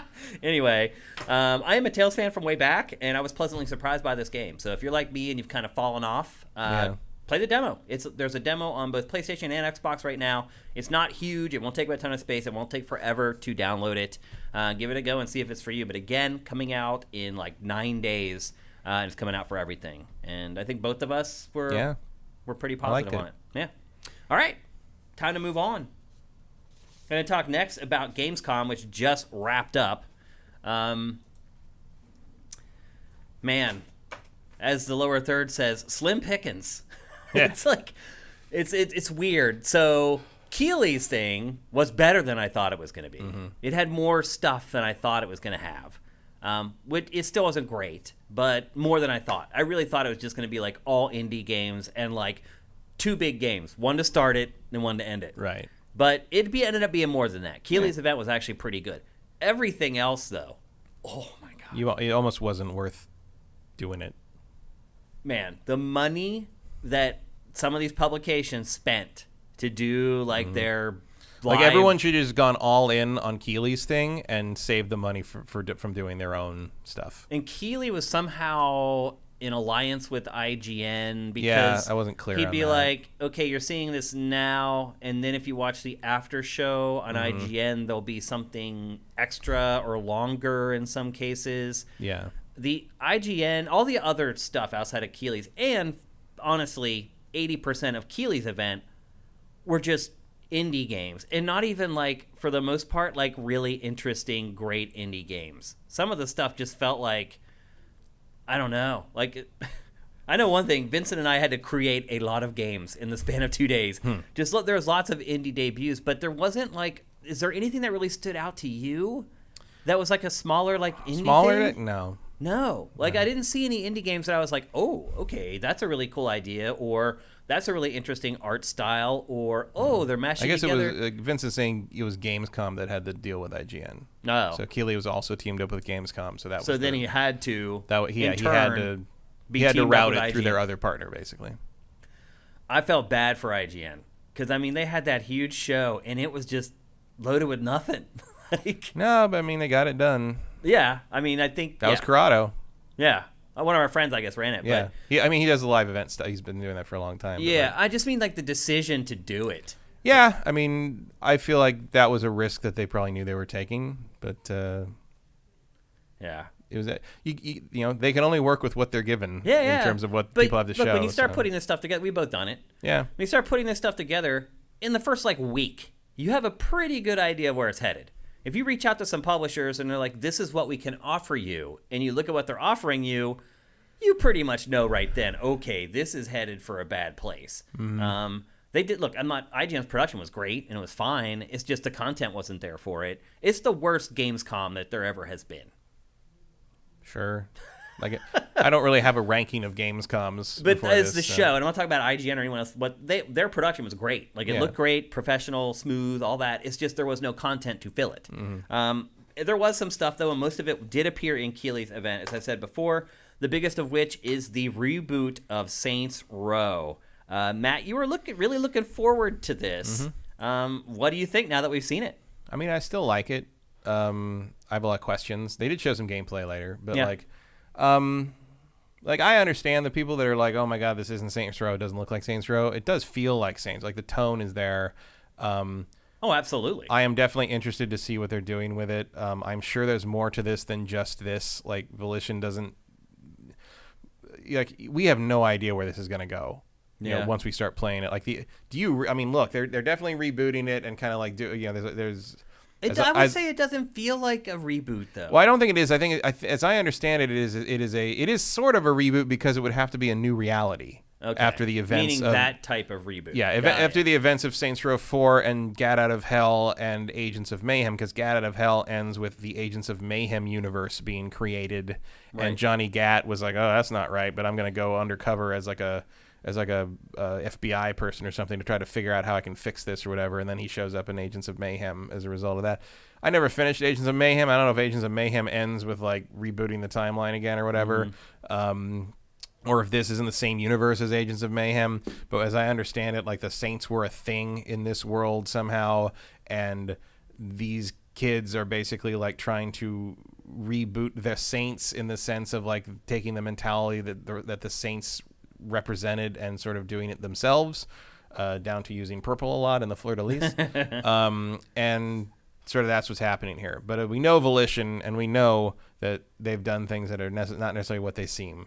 I mean, I have no idea where they could go with any of this stuff. My point. They are using old stag tech in those like the gang members there. Like that's tech from the high tech hover bike group from like the like Saints Row 3. Yeah. Like there's elements in here that are recognizable. I just wonder how they're all going to come together. I feel like it's all recognizable. Yeah. I mean, that's my point that I was trying to get at, is that it just feels the same to me. Like, I don't really see any shift in focus or tone or I mean, anything. it's definitely more down to earth in the sense that no one's flying around shooting fireballs out of their hands or whacking in each a other with Matrix dildos or whatever. Yeah, right. It's like the wacky isn't necessarily here. Yeah, exactly. Yeah, like we don't know what they're gonna do, and like you're definitely seeing some weird stuff happening here.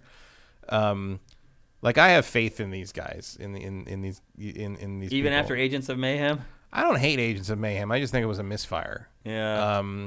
I still actually do think the world of Agents of Mayhem is interesting. I just don't think they made the right game in it. Yeah. And I still love 3 and 4 and kind of like their general sense of humor. So I hope they can nail it on this one. I dig it. I also like that they talked about how the character creation and customization is going to be more than they've ever done, which is a statement because some of they've already had very extensive customization in these games before. 2 probably maybe more than others because 2 let you layer clothing. Like you could have innerwear and outerwear and kind of thing. That went away in 3 and 4, but like I always liked that 2 did that. So we'll see. Like I think it's next February, right? Yeah, March. It's soon. Or March. It's soon. Like it's sooner than I thought it was going to be. So yeah, I'm looking forward to it. I'm excited. I mean, I'm not like sitting here saying like they needed to change Saints Row. It has found like its own niche, and I do think I they guess needed all open world action adventures at this point are niche because there aren't any. I do think they needed to figure out what to do next because they'd taken it so far with 4 and Got Out of Hell. Agents of Mayhem clearly didn't work the way they hoped it would. So now you got to figure out where to go. And they are kind of, there is an element of bringing this back. There is more Saints Row 2 in this than there has been in anything since Saints Row 2, I would say. And there are some old school Saints Row fans that are happy to see that, and I get that. I'm at this point. Look, Agents of Mayhem notwithstanding, I'm willing to trust whatever Volition wants to throw at me right now. So I'll give it a shot for sure. I mean, I'll definitely give it a shot, but I was a little surprised that it wasn't more different than it is, based upon sort of the that's funny because reveal. Like the big argument in the fandom is that it is too different. Oh, really? Like the fandom thinks this is horrendously different. Really? They think it's not Saints Row. Like there's and some of that is just people mad that there's women and people of color, which is ridiculous because Saints Row has always been that. Saints Row had a gender slider in like 2005. People like this is not news. Yeah, that's too bad that's the way they're looking at it. Really I also always support Volition also because they are Transformers fans. No, and have always been because they used to name the vehicles in the original Saints Row 1 and 2. They named a bunch of them after Transformers, and I was like, oh, these guys like Transformers. I get it. And then they put the touch in Saints Row 4, and I'm just like, yes, we are all on the same page here. Okay, so yeah. I understand some of the people's concerns over this and like how weird it is. Like looking at this, that looks like Saints Row to me. Yeah, like me too. Weird lasers and all this crazy. I think all of it does. Yeah. I don't know what these people are talking about. I'm into it. So that was the biggest reveal from Gamescom, I would argue, and I think most people would probably agree with that. Yeah. And then the second biggest one is Marvel XCOM, as we've been calling it, and we got the actual title of it. It is called Marvel's Midnight Suns, and just based and I didn't know this. This is a great trailer. It is really good. Like this is really good. I was excited by this at the end. I did not expect to have the reaction I did to them all walking out in their magic armor at the end of them. I was like, oh, this is really cool. I'm into that. Like, I was way more into this than I thought. It did make me wonder what all those weird leaks or rumors were about how there were no Marvel characters in it. Because like, what the hell are you talking about? Obviously wrong. Yeah. I mean, I'll be honest. Most leaks are right. Yeah, especially these days. Yeah. This one was, they completely got Marvel wrong. XCOM pretty accurate. But was that Marvel XCOM? And like you are playing a custom character. Yep. But you're clearly on the team with all these established Marvel people. My guess is that somebody saw like a teaser trailer for it and didn't recognize. Well, actually, I looked up interviews and it was the guy making the game who said that. Really? Yeah, I mean, it was a while ago. It was a long time ago, but like maybe the idea was different then. I don't know. That could be. But this is cool. Like I'm a big Midnight Suns person. I liked it. You should back explain. In the day. It's from the '90s, right? It was like a limited edition series. No, Midnight Suns was a kind of a sub imprint of Marvel in the early '90s. Because after the relaunch of Ghost Rider, because Ghost Rider was a thing in the '70s, but they did a new version of Ghost Rider at the end of the '80s or beginning of the '90s that got huge. It sold really, really well. It became a big deal, and so they started to spin a bunch of like kind of occult magic based stuff off. This is all supernatural. Yeah, all supernatural stuff. So it was like Ghost Rider, Blade, stuff involving the Darkhold, the book that was in WandaVision. There's some new characters. The guy who was the first Ghost Rider came back, and like Johnny Blaze came back and was doing some stuff. They involved Venom a little bit. Doctor Strange was involved. And so it was called the Midnight Suns, SONS. Right. And they had Spirits of Vengeance was a thing. That's a great. It was like only like 13 issues or something. It was called Spirits of Vengeance. It's the new Ghost Rider and Johnny Blaze, who was the old Ghost Rider, teaming up to ride hell-based motorcycles across the country to right wrongs, like some kind of weird Fall Guy thing, and it was just like they'd go to different weird towns and solve their problems and stuff. Yeah, and it was a lot of fun. It was like a road trip thing. But I loved all that stuff because I was a dumb kid who thought Hot Topic and The Crow were really cool. Yeah. So I read all that stuff, and so now it's Midnight Suns with a U to make it. I think partly because there's vampires, but also because like they're not all men, so they're not all sons. Yep. But this is a really cool, and they're starting to get into that with the MCU and stuff. Like the Darkhold showing up in WandaVision was definitely a reference to this stuff. Doctor Strange too is going to delve into some of this. There's rumors that Moon Knight is coming. Moon Knight was one of these guys. There's going to be Wolverine's involved in everything, so of course he was in that. There's Robbie Reyes, who's the Magic from X-Men. The fact that there's X-Men in this is cool. Like you forget that like now that Wolverine. Now that they bought Fox, they have that license back, so we can admit that they and the Fantastic Four exist again. Yeah, and one note on the gameplay on this. So they're kind of pushing back on the Marvel XCOM label. They're saying that there's no permadeath, so you don't lose characters. And there's one other like slight difference. Like that's a real damn cool shot right there. I don't know what to tell you. Yeah, I'm into it. And there's one other slight difference but it still is like a turn-based strategy game. Yeah, you're gonna be able Marvel XCOM. Yeah, you're gonna be able to feel the pedigree one way or the other. It is from the same developers. It makes sense that it would be that way. They're also introducing Deathpool, who is the daughter of Deadpool and Death. Who Deadpool and Death are in a romantic relationship in the comics sometimes. So anyway, Thanos is very upset. But that was the second biggest game that was shown at Gamescom. Who would ever thought it is XCOM with Marvel. Those are two big words you just said there. But Marvel bigger than XCOM. Look, at this point, also we'll take whatever Marvel stuff we can get that looks like it's made competently and not trying to milk me for weird skin purchases. And that is coming in March of 22. I will say I'm happy that they didn't show a ton of stuff, but everything they showed is coming like way sooner than I thought it would. Yeah. The fact that everything seems to be like up to the end of Q1. Yep. I'm cool with that. And then next was something that probably made Matt very sad. Made my team sad. Yeah, they showed Lego Star Wars: The Skywalker Saga, which looks great. Looks really good. It really does. It's a great trailer. Amazing. It is a great trailer, but unfortunately, it has been delayed. It's next year. This would have been a really nice Christmas game. Yeah. I don't even care about the fantasy draft team at this point. I'm just like, I just would have liked to play this sooner. Yeah. It's looking pretty awesome, though, man. It is. It's great. I mean, I think we're now seeing why it's been delayed so many. They're going all in on this. Yeah. There is a real feeling of like, this is the last time we maybe do this. Right. And there is DLC coming for Clone Wars and Bad Batch and Mandalorian and all. It sounds like just character packs, but they're still going to do it. Yeah, this game plays through the whole Skywalker saga. Yeah. The whole thing. It's looking awesome. Yeah. It really is. It's looking like the best Lego game ever. It should be. Yeah.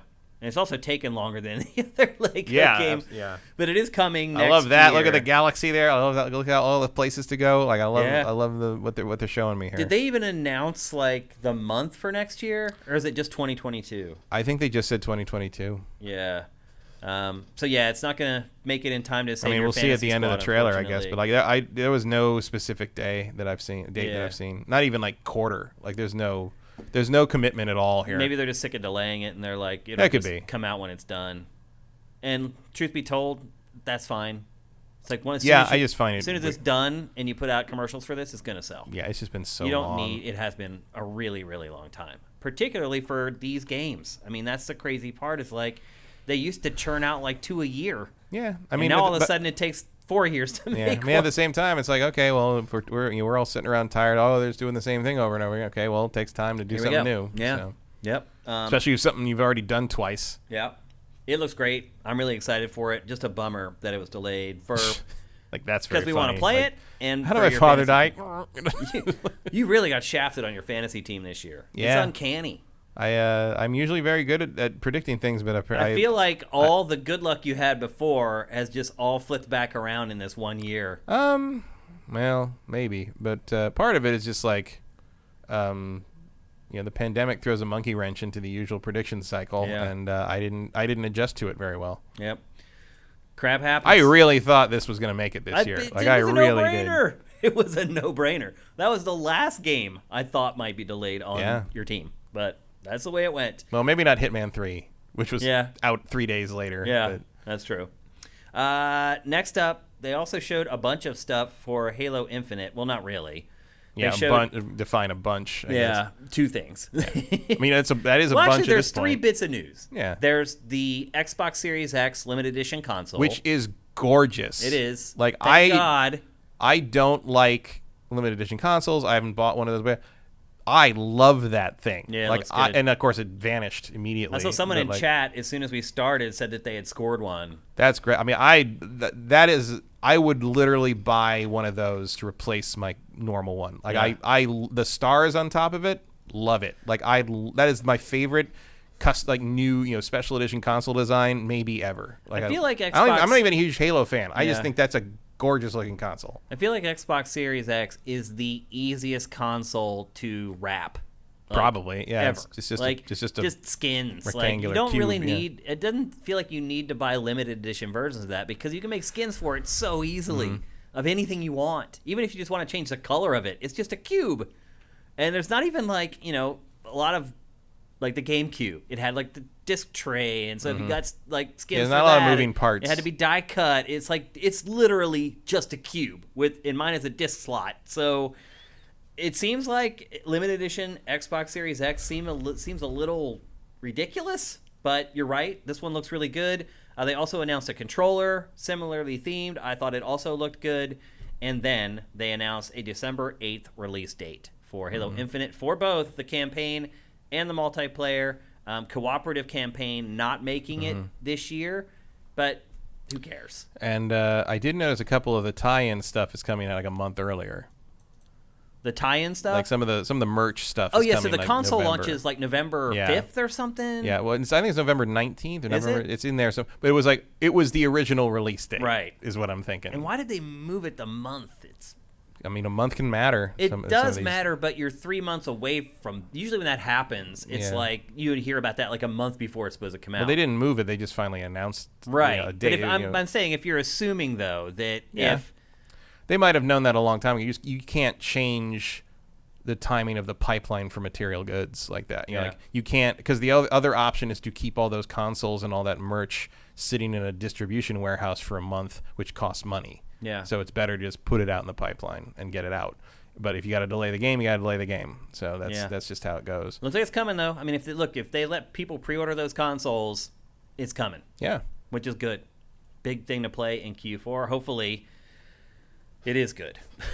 We'll see. I'm still pretty nervous about it. They did the same thing with Cyberpunk, you remember? Yeah. Those consoles came out long before the game came out. Right, they did, yeah. And that didn't stop them from releasing an unfinished game. The manufacturing moves at its speed. Like you either you want to cough up more money to store this stuff until it's synergized with the product you're trying to release, or you just put it out. Yeah. And usually just putting it out, it sells anyway. Yeah. And it certainly doesn't seem to be hurting it this time. It's sold out like that. Not at all. So. Kind of the dark horse from Gamescom is a game called Dokev. The funny part is that people are flipping out over this. It's been a known quantity for like at least a year and a half or 2 years, but it's like a Pokemon clone. It's made by Pearl Abyss, which is somehow turning into one of the most technically proficient developers in the gaming industry. this studio from, I believe, South Korea, and they're just turning out amazing looking games as far as, technically with the visuals. It is like Pokemon crossed with like an open world skateboarding game. Originally, it was supposed to be like an MMORPG, but now it sounds like they've dialed it back to be more of just like an open world Pokemon clone. But this game was making a lot of noise after the show. It looks really good, but I'm not sure why people have kind of latched onto it. Maybe it's because, like the lower third says, slim pickings. Yeah, but I think it's also because of what we talked about with Pokemon before. People want a modern Pokemon game. Yeah, Vincent just posted in chat. It was announced in 2019, but no one remembered it. Yeah, Mm-hmm. I remembered it. Like I was like, why are people flipping out over this? Like, because people are looking at this and thinking like this is what Pokemon could have been by now. What it should be by now. So maybe they'll get that from this. Yeah. So, Nintendo should count themselves real lucky that no one's managed to top that formula in all these years, because I think all it's going to take is someone to, maybe this one. I mean, this looks really good. It does. Yeah. Like if they nail this, if this gets to be a thing, you could take some mind share away. I mean, Pokemon's the biggest IP in the history of the human species. Like, it's not you're not under threat here, but like there is room for someone to make something a little more high end.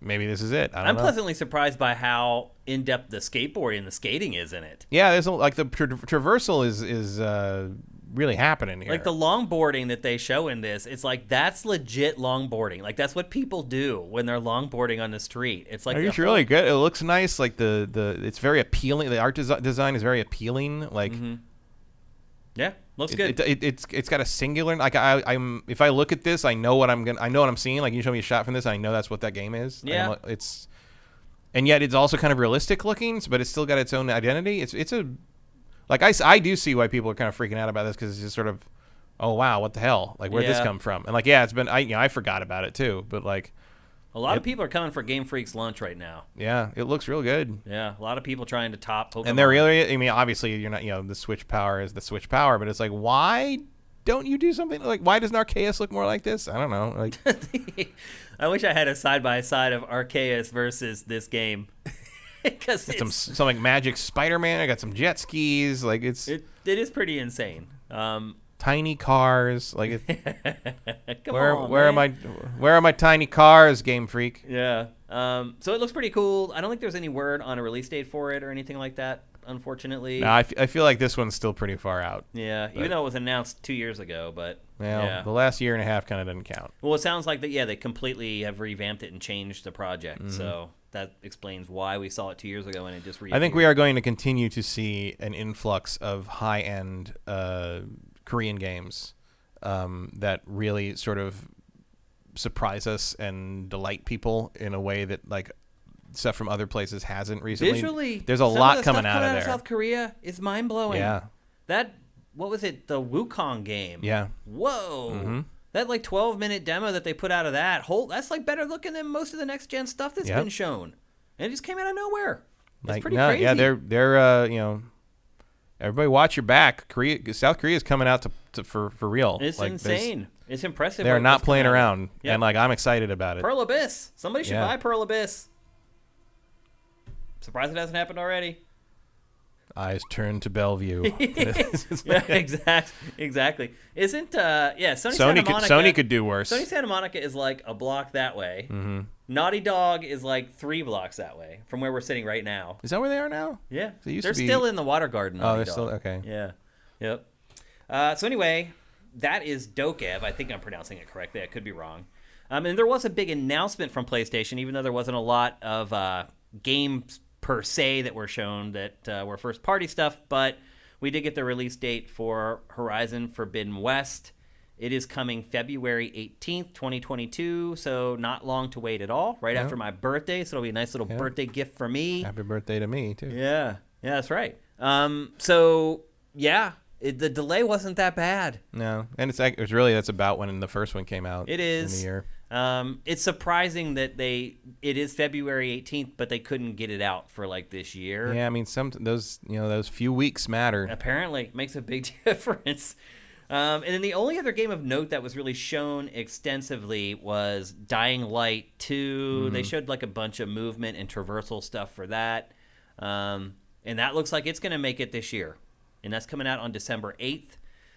because they have all kinds of other programs going on, like marketing stuff for this, and they haven't pulled back on it. So it looks like it is. Yeah, I think if this was going to get delayed, we would have heard about it. It would have happened during already. This. Seems like so. Like this would have been the time to announce it was going to be. Yep. Pushed. And they didn't. They doubled down. So it looks obviously anything can happen. Yeah. But yeah, I've seen games delayed a lot with a lot shorter notice than that. So, but as of right now, it does look like Dying Light 2 is going to make it this year. Its current release date is December 8th. And that's it for Gamescom 2021. Mm-hmm. Holy moly. Oh, how the mighty have fallen. That COVID really beat that show up worse than E3. E3 is still something worth checking out through COVID, but Gamescom really has not been. And Jeff, I think, did a pretty good job squeezing blood from the turnip, but there's only so much blood in that turnip. It's like a whole show based around the Capcom E3 presentation. Yeah. We did it. Yeah, well, we couldn't have known. We couldn't have known. But still, E3 was better than Gamescom by a wide margin. Yeah. Just the fact that there were Just the fact that I noticed E3. Right.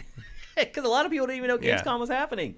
That's how low-key it was this year. I mean, I didn't know. I kept forgetting, and then I could see, I was like, oh, is Halo stuff out? Why is there Halo? Oh, the Gamescom thing. Okay, yeah, I guess that. Yeah. So, like, I would backtrack to Gamescom stuff because I'd see someone talking about a bit of news about a game. I'm like, why is this new Marvel thing coming? Oh, it's a Gamescom thing. Okay. Yeah.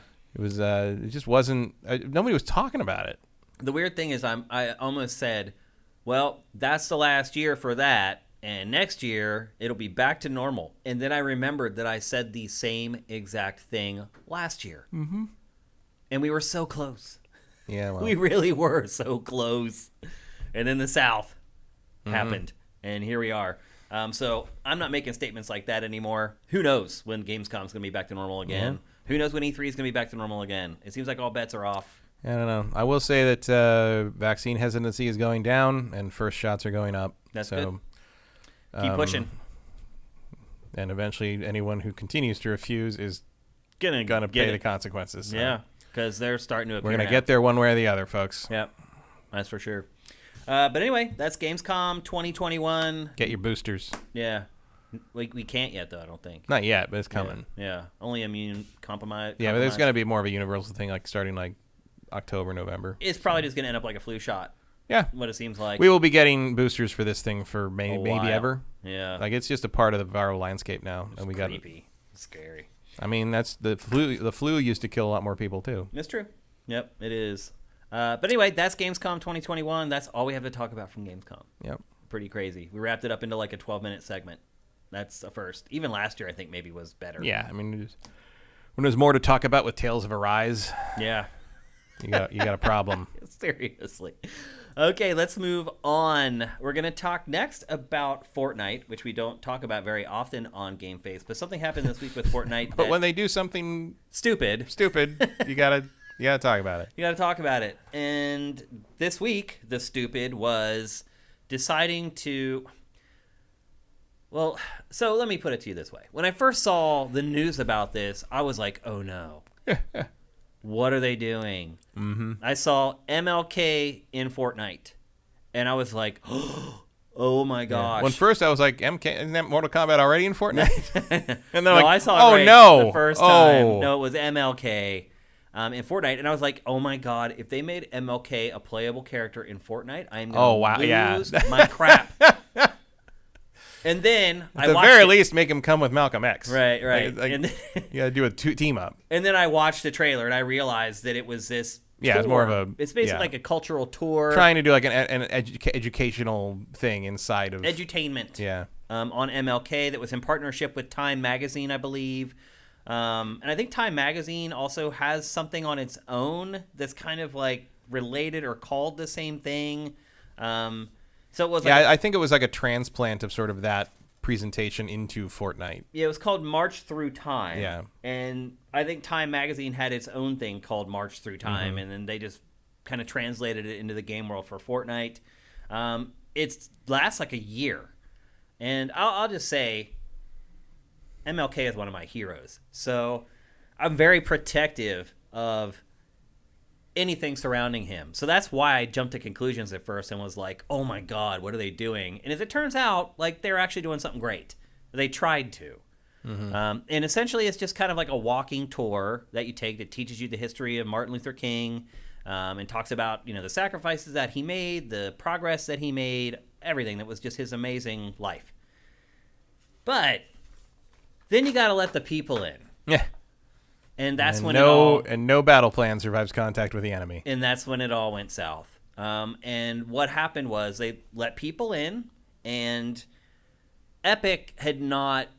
I think Epic, and I don't know why it would, but it gave people the benefit of the doubt on this. Have we learned nothing from the last year and a half? I mean, not just like has Epic not learned anything? Because stuff like this has happened before. Remember they had the BLM thing in Fortnite? And that turned into a disaster because they forgot to turn off some of the features of being in Fortnite, and people were like throwing tomatoes at elements of the BLM stuff. And in this one, they once again dropped the ball and didn't realize, hey, we might want to disable some of the emotes in the game, like the whipping emote. Yeah. People are shit. They're awful, dude. Awful. It's like the lower third says. This is why we can't have nice things. Because there's a segment of gamers that are just scumbags. And I mean, let's be honest. There's a segment of our overall society that are scumbags. And unfortunately, despite our delusions of grandeur, the gamers in games are not immune to it. They revel in it a lot of some times. do. Some absolutely do. And so what happened is, of course, people discovered, oh, there's a whipping emote that they forgot to disable in here. And so players started dressing up as cops and started using the whipping emote on characters of color inside the game. And from there, it Very normal. Yeah. And from there, it just devolved into madness, essentially. Epic eventually completely... At first, it just disabled like specific emotes that people were abusing. There were 8 emotes that were made just for this, and they left those intact, and eventually they had to disable all the emotes except for the 8 that were made specifically for this event. How can you do stuff like this without having this end result? Is it even possible? I mean, you gotta think way ahead, and you gotta think in the mind of everything. Of one of these racist shitheads, and you have, and that's hard. It can be difficult. It is hard because if you're not that way, how do you put yourself in their mind? Yeah, I mean, there was a thing we had to do that a couple times. I pointed things out like that where it's like in preliminary things for marketing campaigns or whatever, and I'm just like, you can't do that way because if you add one line here, it makes it say gay or it makes it say a slur of some kind. Or it makes, And one of the reactions I've gotten when I pointed that out is someone who, the people, especially the people or the department or whoever that made the thing that I'm pointing out should probably be changed in preparation for something like that, is nobody would do that. Who would do that? And it's like, have you been on the internet? Like, have you met people? Yeah. Like, do you know, like it's some people they're either naive or they want to give people too much of the benefit of the doubt. Yeah, and I appreciate that. Like, I think that's a positive way to see the world, and I'm almost a little jealous, but it doesn't make you right. Yeah. Like, I promise that, like, as soon as the monsters will find you one way or the other, and you are going to have to safeguard against it. That is just how it goes in these things, especially online, where the anonymity of being online gives these people the boldness to do this shit. Fortnite, like, though. you think anyone like, would do that? You think anyone would do the whipping thing in person? Oh, no. No, Of course not. Of course not. Yeah. Like, that takes a guts and and a huge level of stupidity. It takes a very specific combination of guts, stupidity, and a willingness. And these people are all cowards. To die for Let's their just be stupid honest. racist They're all joke. a bunch of cowards. Of course. Like, they would never do that in person because they're probably some. Anyway. Yeah, and that's the joy of it to them. I think is that, like, not just that they're doing this thing that's offensive and shitty, but that no one can ever make them answer for it. Yeah. I mean, it is surprising to it's me the that people impunity did it that's the because appeal they have there. Epic accounts, and you would think maybe these people don't care about Fortnite. They're just joined that day to just be a scumbag. Burner accounts and things like that, probably. Sure. But a lot of people care a lot. Look how many about their Epic how many account. fake Twitter accounts exist just to stir shit up. Yeah, that's true. Yep.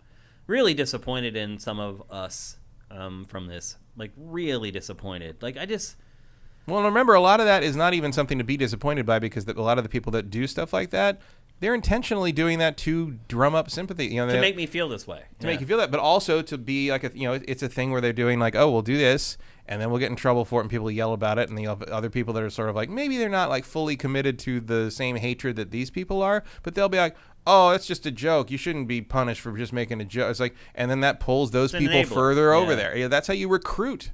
That's the whole point. Yeah. What I hate about it is that these stories make the national news, and it makes our industry look awful.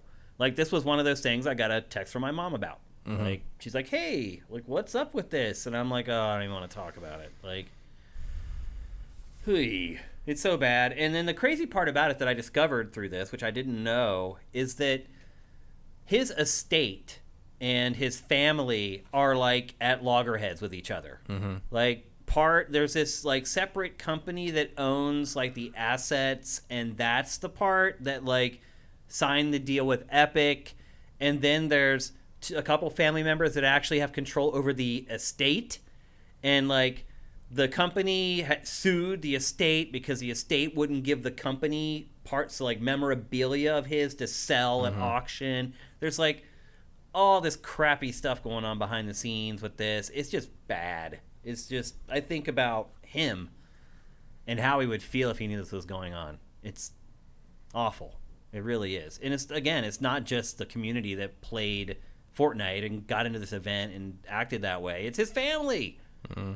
Like, if it wasn't for the company part of the estate selling the stuff to Epic, it never would have happened in the first place. But there's like a segment of his I don't even know how to put it, the people who are controlling his estate, who are doing him wrong, essentially. And then there's the family members who control the estate proper, who are trying to stop him, and they can't. And in fact, I think the family lost that case and had to give the memorabilia to the company side, which, I don't know. It's just awful all across the board. And how do we stop it? Like, how can we, as people who detest this type of behavior, what can we do? I feel helpless. Not much. I mean, you can call it out when you see it. It doesn't help when you do that in an online game, obviously, because the anonymity is there. Best you can do is, like, if you that's the thing, is like, it's like, I'll call your friend, when your friends do stuff like that, call them out if you see it. But it's like, I don't have any friends that do that. Right. It's like, how do I make a change? Or at the very least, if I did, they were called out 20 years ago, right, and aren't like that anymore, which is something. But like, yeah, that's all you can do is deal with the stuff that's in your immediate circle, donate to causes that try to promote awareness and try to promote the fact that, like, a lot of people, don't forget, like, a lot of people would be shocked that there are people who would do this in Fortnite, including apparently the people who make Fortnite, right? So, like, donating to places that promote awareness that this is still a problem, right? I think we all know it's still a problem. We've learned that in the last 4 years. Oh, for sure. But, like, the education on that is ongoing, and the idea of getting that education out in places where the next group of people might get taken in by this mentality, taken in by this racist recruitment technique, like, that is something to counter program that is a real thing. That is a thing that's going to need to happen. I mean, I wasn't so naive as to think that, like, racism was gone in America. No. But, I mean, I'll say this, up until 4 years ago, I really didn't think it was as bad as it is. Mm-hmm. And then they just started coming out of the woodwork, and I was like, wow, I was delusional. Mm-hmm. Also, they hid it better for a long time. Like, Trump gave people, in their view, permission and agency to come out and say that they're like that now, because it was okay to him. Sad. Anyway, elections matter, people. They do. But anyway, I think Epic, though, ended up handling it after they made their initial mistakes. Like, I think they cleaned it up as best they could. And it seems like it's okay now, and it is going to run for the next year. Mm-hmm. So I guess I would encourage you to go check it out if you don't know a lot about MLK. It is very educational, and you will learn something, and it is interactive. There's like little mini games that you can play and stuff like that. Yeah. Or even if you do know, it can't hurt to boost the numbers on that a little bit. I mean, it doesn't hurt the fact that, okay, there's some cretins, some troglodytes who are trying to ruin it for everybody else. There's a lot of, like, teenagers who are learning about MLK for the first time in a way that they will engage with, and they'll probably retain the information better than just me or you being like, you should learn about MLK. So, when I said, what can we do, there is something happening that I think could make a difference. And maybe if this awful story generates enough interest or has generated enough interest, then maybe some people have actually checked out the event that wouldn't have checked it out before, and they learned something. So there are ways I think you can look at it where you find wins in it, but overall, it's just a bad look for us. I'm so sick of this small group of gamers making the rest of us just look awful. I am so sick of it. A lot of it has nothing to do with gamer per se. It's just there is a... But that's how it's perceived. Like, that's why I get the text from my mom about it. Somewhat, but it's like if you're really going to try to tell me that gamers... I mean, like, I don't even like using the word anymore because it is associated with things like that. But it's like, the problem isn't like specifically gamers or people who play games are racist. It's because there's a huge chunk of white America that is racist. And we ignored that for a long time as white people because we didn't see it. We didn't have to deal with it. Yeah. It's just naked now. That's the thing. It's like, and like you got all your POC friends kind of sitting around going, like, welcome to the family kind of thing. You know, it's like now you see what we see kind of thing. Yeah. It's just been blatant now. And that's a thing that a lot of people have to process, right? Yeah. And so when you see, when I see this, like I don't see necessarily like, oh, they're making gamers look bad. I see like this is just another symptom of this thing that we should have by now acknowledged over the last at least 4 years is like, a very significant problem in our American society, probably every society. I can't speak for outside of America. It's not where I live. I'm sure it's everywhere. At least everywhere that's a country that was like known for colonization. You know what the most commonly celebrated holiday in the world is? New Year's Eve. No, in terms of like a specific like holiday that people celebrate like that established, it is the most common celebration around the world. Almost every 2 days, I think, somewhere in the world is independence from British rule. Oh, that's crazy. That's crazy. And that'll have an effect. Yeah. That's part of the system. Well, I do admire that Epic tried to do something positive. Yeah, I mean, Epic's heart was definitely in the right place. His heart was in the right place. Its execution wasn't exact, and it should have learned that lesson a while ago. It didn't. Yeah. Maybe it will this time. I hope moving because forward. I don't want it to go away. No, I'd like them to do more things like this and kind of push that boundary a little bit. And now they'll know, hopefully, and be you gotta. It's a thing that sucks to have to admit about your audience or your player base or your country or your demographic, you whatever. Give people the benefit of the doubt. Sure, you but like, believe that people are. But good. but it's important to learn, to look at the facts when they present themselves, and they certainly did this time. Yep. Okay, I think we've said our piece on that. Let's move on. Although, admittedly, still really disappointed. Another demo that I played this week, I told you I played a couple demos, was WarioWare Get It Together. This demo is on the eShop right now for Switch. Matt, let's opine a little bit about the WarioWare franchise. One of the first things I will say is that it's one of my favorite X-Play reviews that I did. It had like no budget. Like we didn't even have a crew to shoot like the sketch stuff of it. I was just basically to show the absurdity of WarioWare, I was recreating some of the mini games in the real world. And then when I remember that? Yeah. And you to see them represented in the real world, it kind of hits home just how absurd the game is overall. For those of you who don't know what WarioWare is, it is just a collection of, they're not even mini games. They call them micro games. They're these games that literally last like 5 seconds. Actually, some of them last less than that. Yes, there's 2-second games in there. Yeah, and they're very simple controls. Like generally, you just have one button and like a directional pad or an analog stick, and you have a set amount of time to accomplish each micro game. And if you don't, you fail. In this particular game, you get 4 failures before the game ends, and you have to start all over. What are your fondest memories about WarioWare, Matt? I really only played the first few extensively. I think I played the first one. How many more were there? There were like 5 or something. Really? There's been 5? At least, I think there were several. I mean, I played the first one, and I played the one with the gyro thing. Mm-hmm. I can't remember. For Wii. I can't remember what that was. I had it on I thought it was on a handheld. Oh, it was? Yeah. And I played Touched, which was the DS one where you use the touch screen. And there were a couple ports to. I always felt like this is a handheld series more than it worked better as a handheld to me. Yes, I agree with that a bunch. So yeah, I definitely played the first one and the motion-y one, which I want to say that was like it was like Pokemon Pinball, like it was like a gyro thing on the cartridge for GBA or something like that. I can't remember what it was called. I don't remember. I remember this. I remember that it was like an orange and red kind of spiral pattern on the box or on the. Vincent's filling us in. There was the original, the enhanced port to GameCube. The motion control one was on GBA. Twisted. That's what it was. Twisted. That's what it was. Yeah. The DS one, the Wii one, Game & Wario was a spin-off, and then the 3DS game. Yeah. So I played the original one, the GBA one, and the DS one. Okay. I don't think I played the Wii one extensively, and I don't think I played the 3DS one. But I did like them. There was kind of a point where I felt like I get it. I'm good. And I never really went back and played them again after I finished them. That was kind of my thing. Was like they didn't have a lot of replay value to me. They don't, because at least the old ones, once you figured out how to finish a micro game, it never changed. Yeah. But that is changing here. So there's good and there's bad in this game. First of all, I agree with you 100%. I liked this franchise when it was on handhelds because it looked crude. I feel like the more polished this game has become, it's lost a bit of its charm. Yeah. It was fun because it was a mess. Right. Because that was also in character for him. Yeah. It felt like this thing that was just kind of held together with like bubble gum and scotch tape.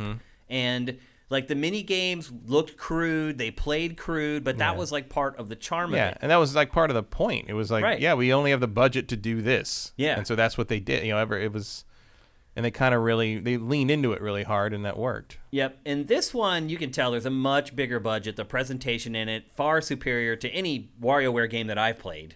The concept remains the same. They're micro games. Each one lasts like 5 seconds or whatever.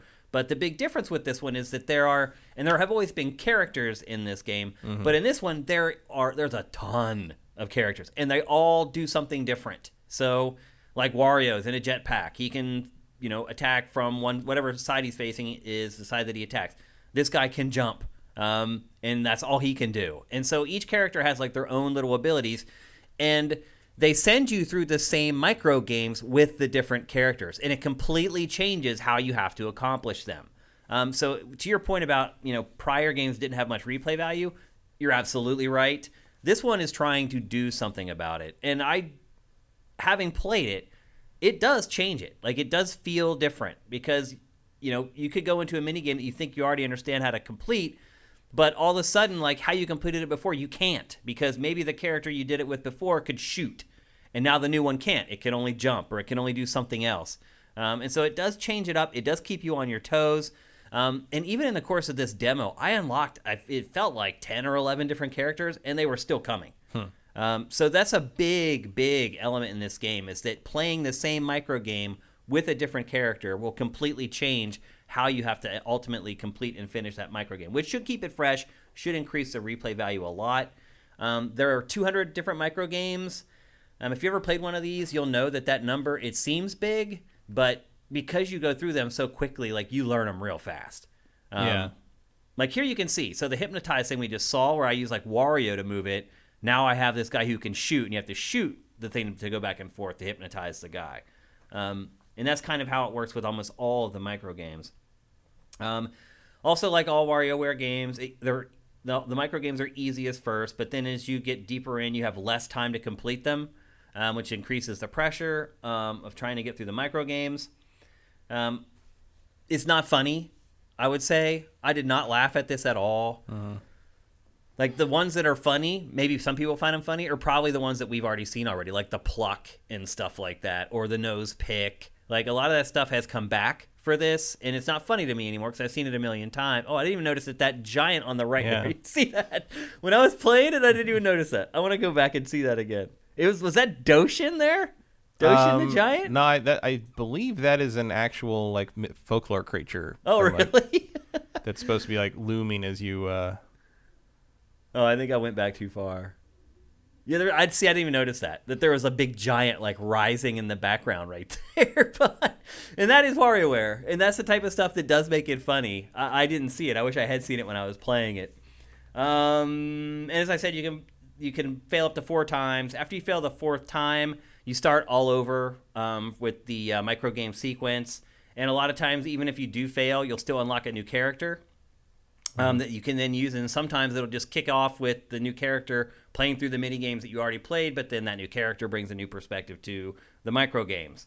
The game overall is more structured. It's way more polished, but I do feel like it just takes away a lot of the game's charm.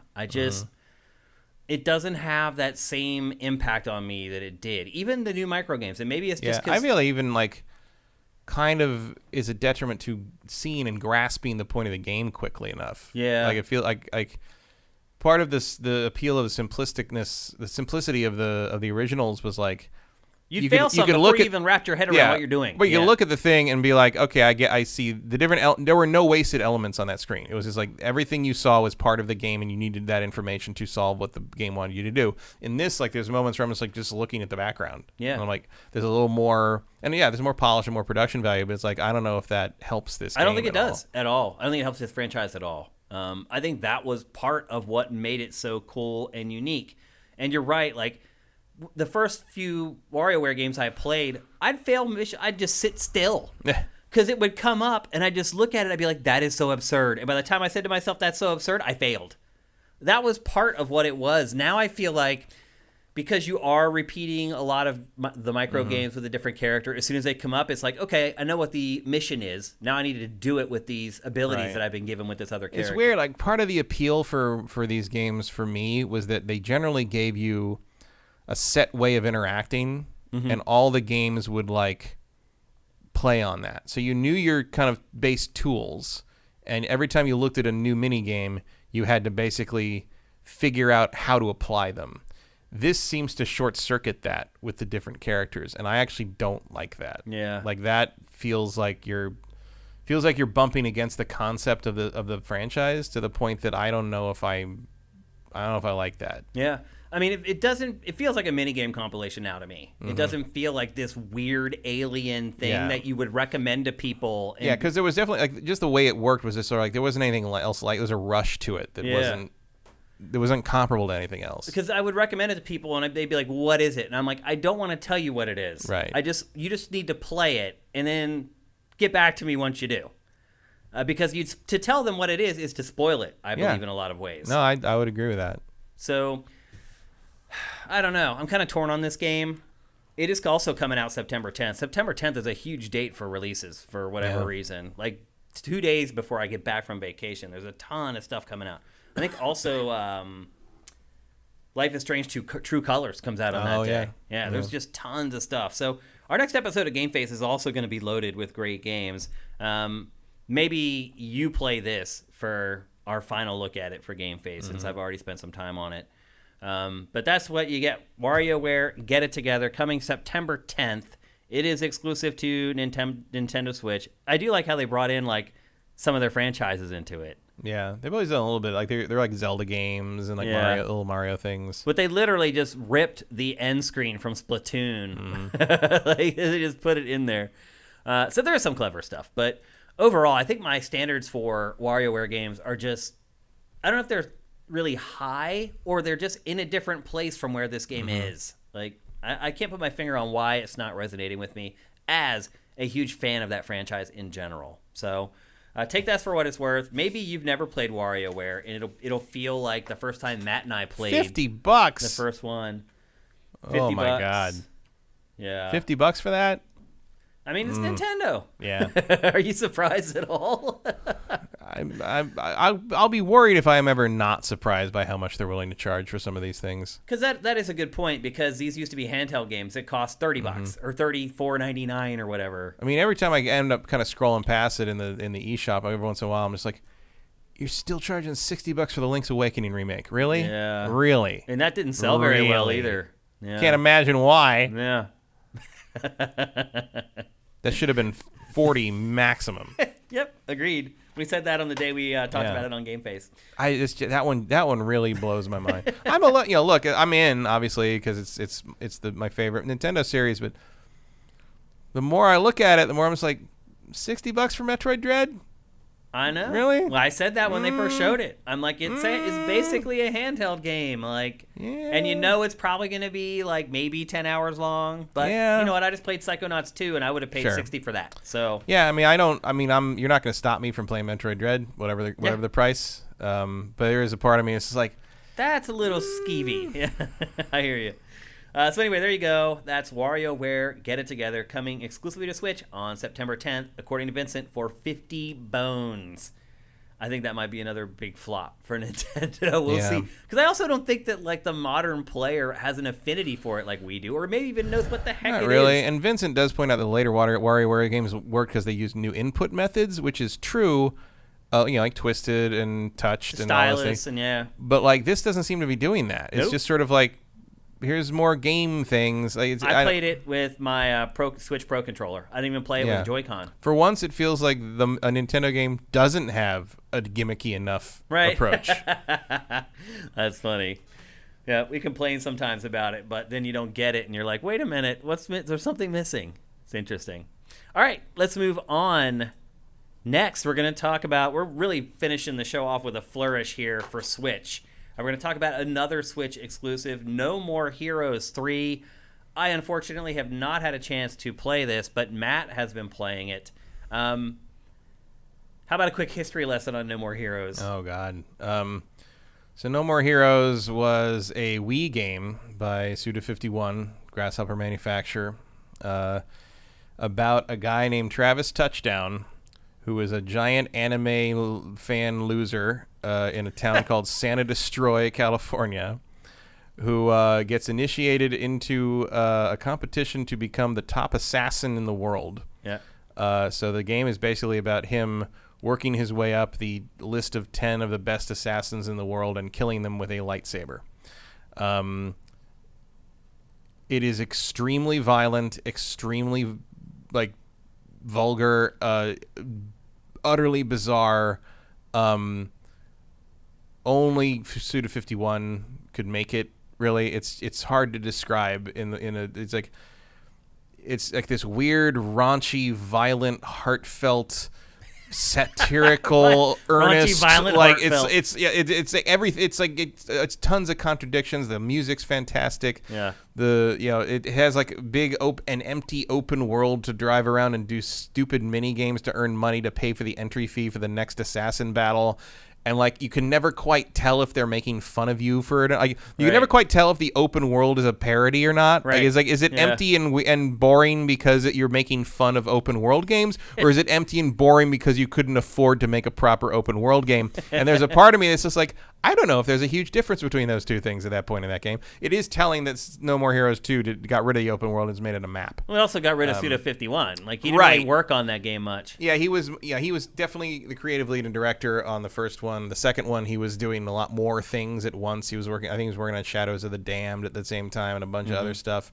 And he was more of a supervisory role on 2, and 2 suffered a lot for it. 2 has a tone that feels nasty and sort of mean-spirited, and it leans into the more unsavory and gross elements of Travis as a character and the other characters and their behavior, especially their behavior toward women, which was also in the first one, but the first one felt like it was trying to poke fun at it, or at least didn't endorse it. Right. 2 revels in it. Yeah. And I found that almost very killed the franchise. Yeah, I found it very uncomfortable. It kind of did for a long time. I think if it weren't for Nintendo, it would have killed the franchise. For certain. Because Nintendo bucked up the money for this to have him develop the third installment. So 3 is Suda's back. Suda shows up in the credits like 5 times at the very end.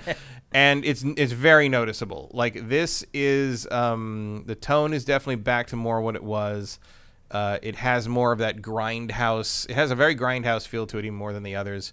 It's leaning into that a little bit, but it has more of a there's more of a joy to it. There's more of a positive vibe to it that the 2 didn't have. It's lighthearted. There's a lightheartedness to it. There is a wink and a nod that its main character is an idiot and knows that.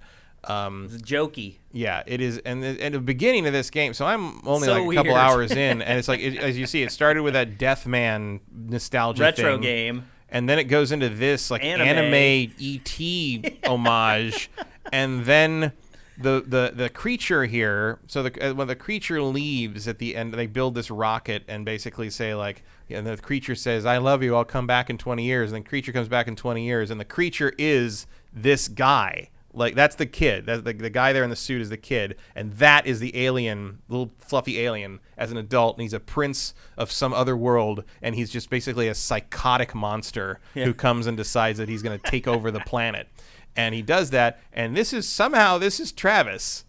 Like, this is what Travis GQ there. Yeah, this is what Travis looks like in real life. Like, so this is like a real life version of his apartment, and he goes out and there's aliens and destroying the city of Santa Destroy, and he goes to fight them, and after he fights them, he is his old video game version of himself again. Yeah. But this is apparently what Travis Touchdown looks like in real life.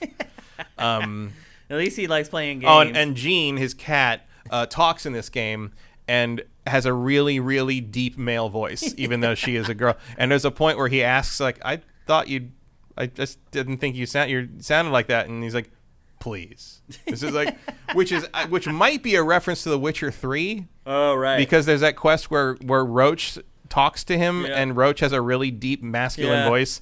And he's like, aren't you a girl? And he's like, what's your point? Yeah. Like, it's like, what, end? Like, yeah, so I don't know, and so this is what happens, and I feel like these games are like if you took every video game and shoved it into a blender. There is some of that, and movie. This is what would spit out. I mean, this is so. In this one, these games are always about working your way up of a rank list, basically. Mm-hmm. In this one, Fu, the alien conqueror guy, shows up with 10, him and 9 other guys, alien superhero, and they're like, oh, superheroes are big right now, so we're gonna do superhero stuff. We're alien superheroes, we're gonna take over the world. So now you have to fight 10 alien superheroes.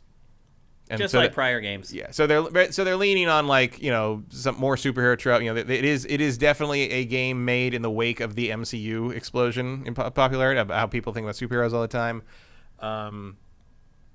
You can see here there's picture-in-picture stuff. Nothing, the fourth wall does not basically exist. There's a bunch of moments where, like, they're referencing various things like that. Like when they teach you how the save point works, Travis literally looks at the screen and says, "Don't forget to save before a big boss fight, right? It's gonna be a problem for us otherwise." It's that kind of thing. Uh-huh. The basic combat stuff is more or less the same. There's less motion control stuff in it, though. You can use the 2 Joy-Cons to play it similarly to kind of how the Wii worked. So you can use motion control if you want? Yeah, it recommends using 2 Joy-Cons. Oh, okay. On the style screen. I'm using the Pro Controller because I don't play that crap. And here's putting his Gundam armor on, or his Power Rangers armor. Henshin a go-go, baby. There's a lot of this. Like, some of this is from 2. Like, he had this armor stuff in 2. So you'll have fights that start with him fighting with his sword on the ground with alien warrior guys, and then you'll fight like a giant magic monster, and then the monster will zap you into a black hole, and you have to navigate a puzzle, and then you'll have to put on your giant. And so now he's the Travis we've always seen before. Yeah, so he had to put on his mech suit before he could turn into Travis. Before he could put his jacket on. And then you'll have a big battle in space with, like, your giant mech suit versus a giant space station thing. Much like Psychonauts, although in a much more crude manner, it was more willing to show a cat butt. You don't know what's around. You never know what's about to happen in this game. How is the combat? How does it feel? It feels all right. Like, it's hard to kind of get a handle on it because I've only beaten the first alien boss, which is pretty much all tutorial. Like, they're teaching you how to play things. And then, like, you first kind of get a feel of how the world functions and how, like, the gameplay flows from one thing to another. Once you do that and go back to your apartment, and then you have to go back out and, like, you have to go do stuff to earn the money for the entry fee to fight the next alien boss. Why is there an entry fee to fight the next alien boss?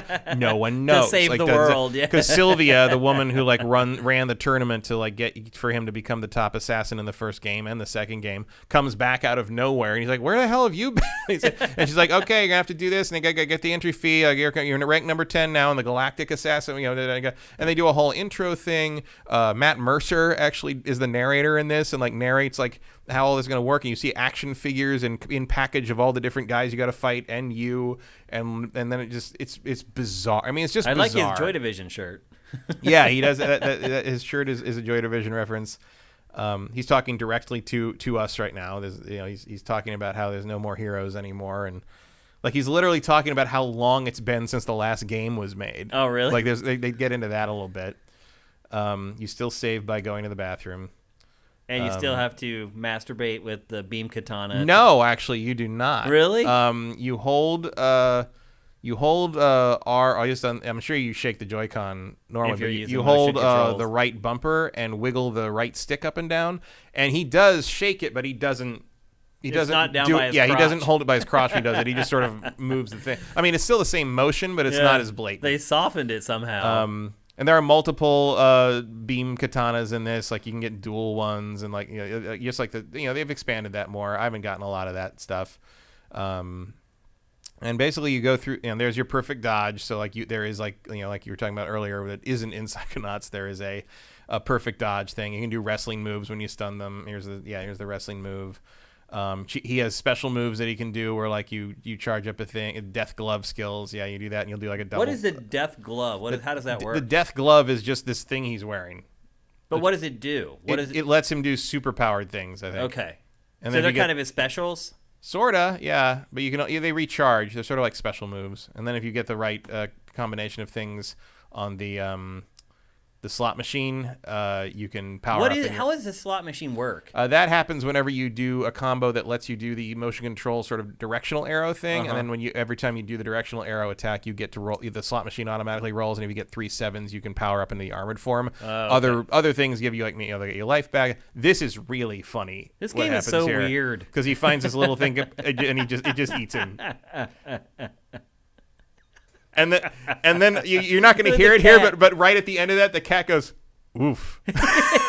Like it's really funny. I watched a little bit of it with like the audio on, and the writing is it's pretty good. The writing's pretty solid. The timing's really good. Yeah. That's one of the key things. Because a lot of games that come from Japan like this, but like Suda, half of the humor is just how the translation is. And poor. there is a little bit of like.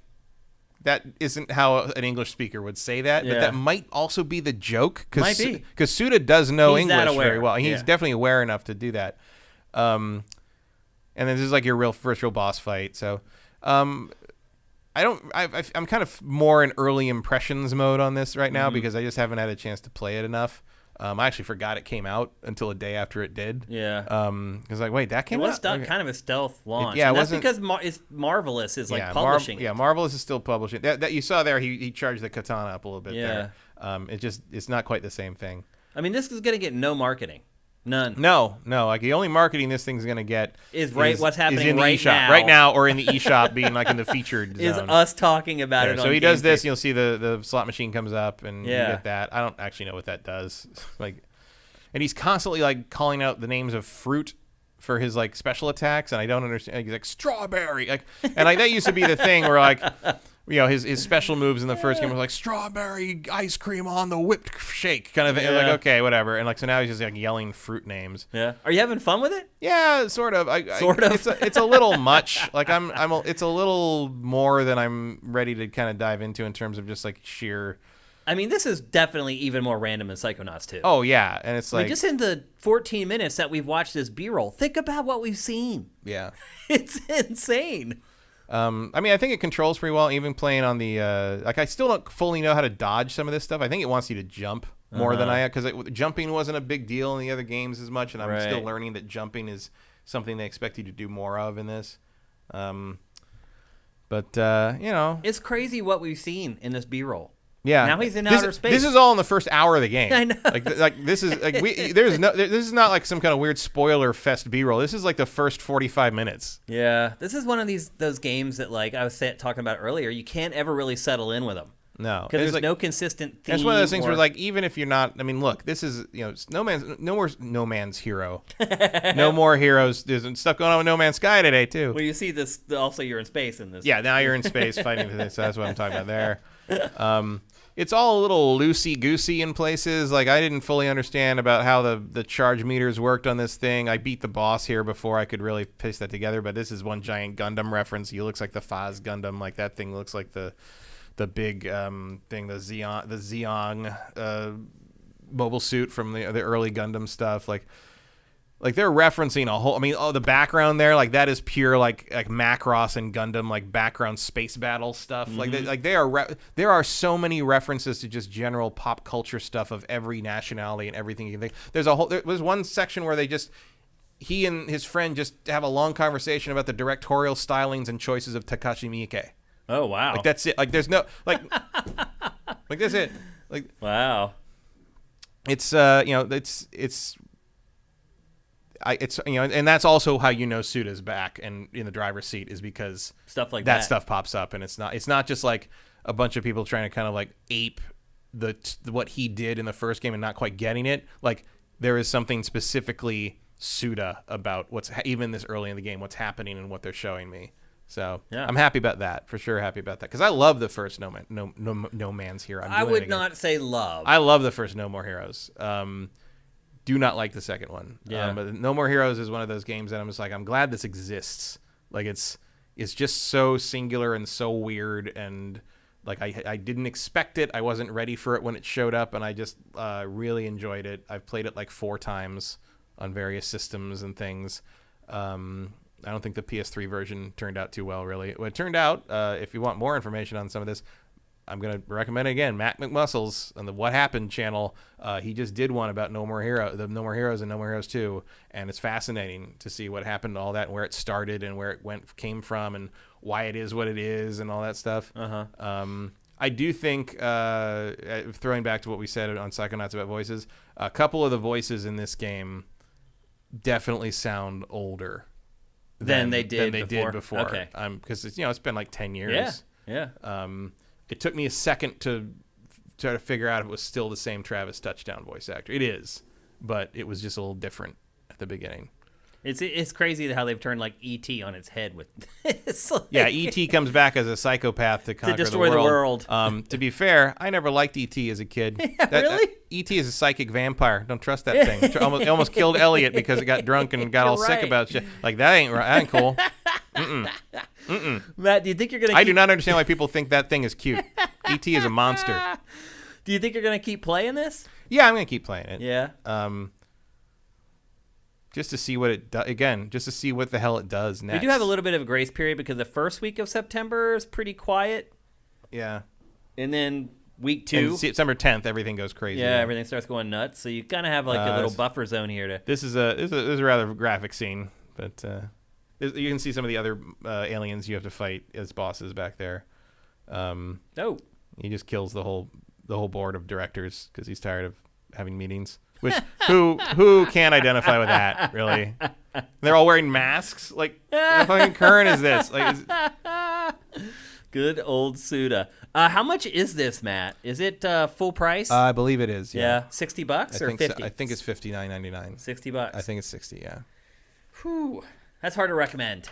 I mean, it is for a very, I wouldn't say niche, but it's for a certain type of player. It's a certain kind of flavor. Yeah. It is, yeah.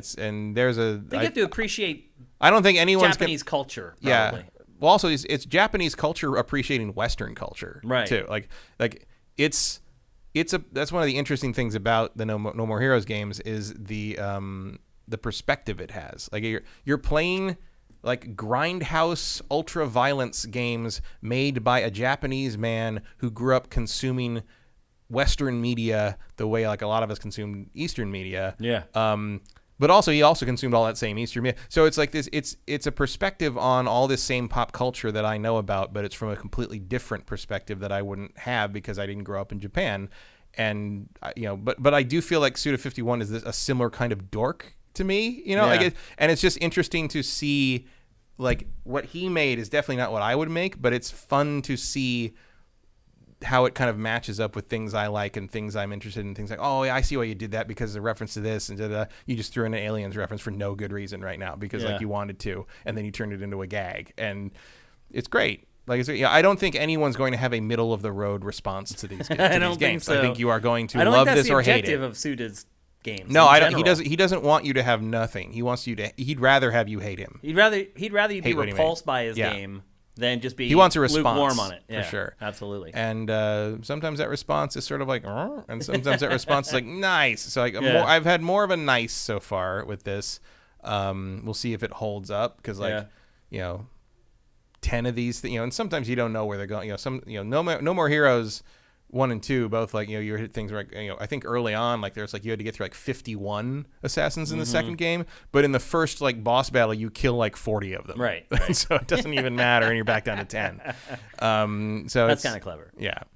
So I'm interested to see where it goes. I'm glad it's back. I'm glad Nintendo has kind of saved this thing from obscurity, especially because it really doesn't seem like the kind of series Nintendo would go all in on. But Nintendo's strange with... Yeah, you never know. You really don't. Even through the years, it's been all over the place. It will go through like peaks and valleys where it's like, nope, we're not publishing or dealing with content like that. And then they'll go... Here it is. But then they'll go like way over the line. We're going to make Bayonetta 3, and we're going to we're gonna make a sequel to the game where you fought God. Yeah. It's like... It's crazy. Okay.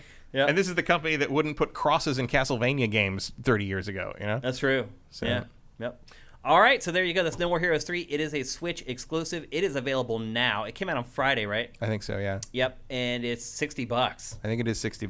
That's a tough sell. I would maybe recommend going and watching a Let's Play on this.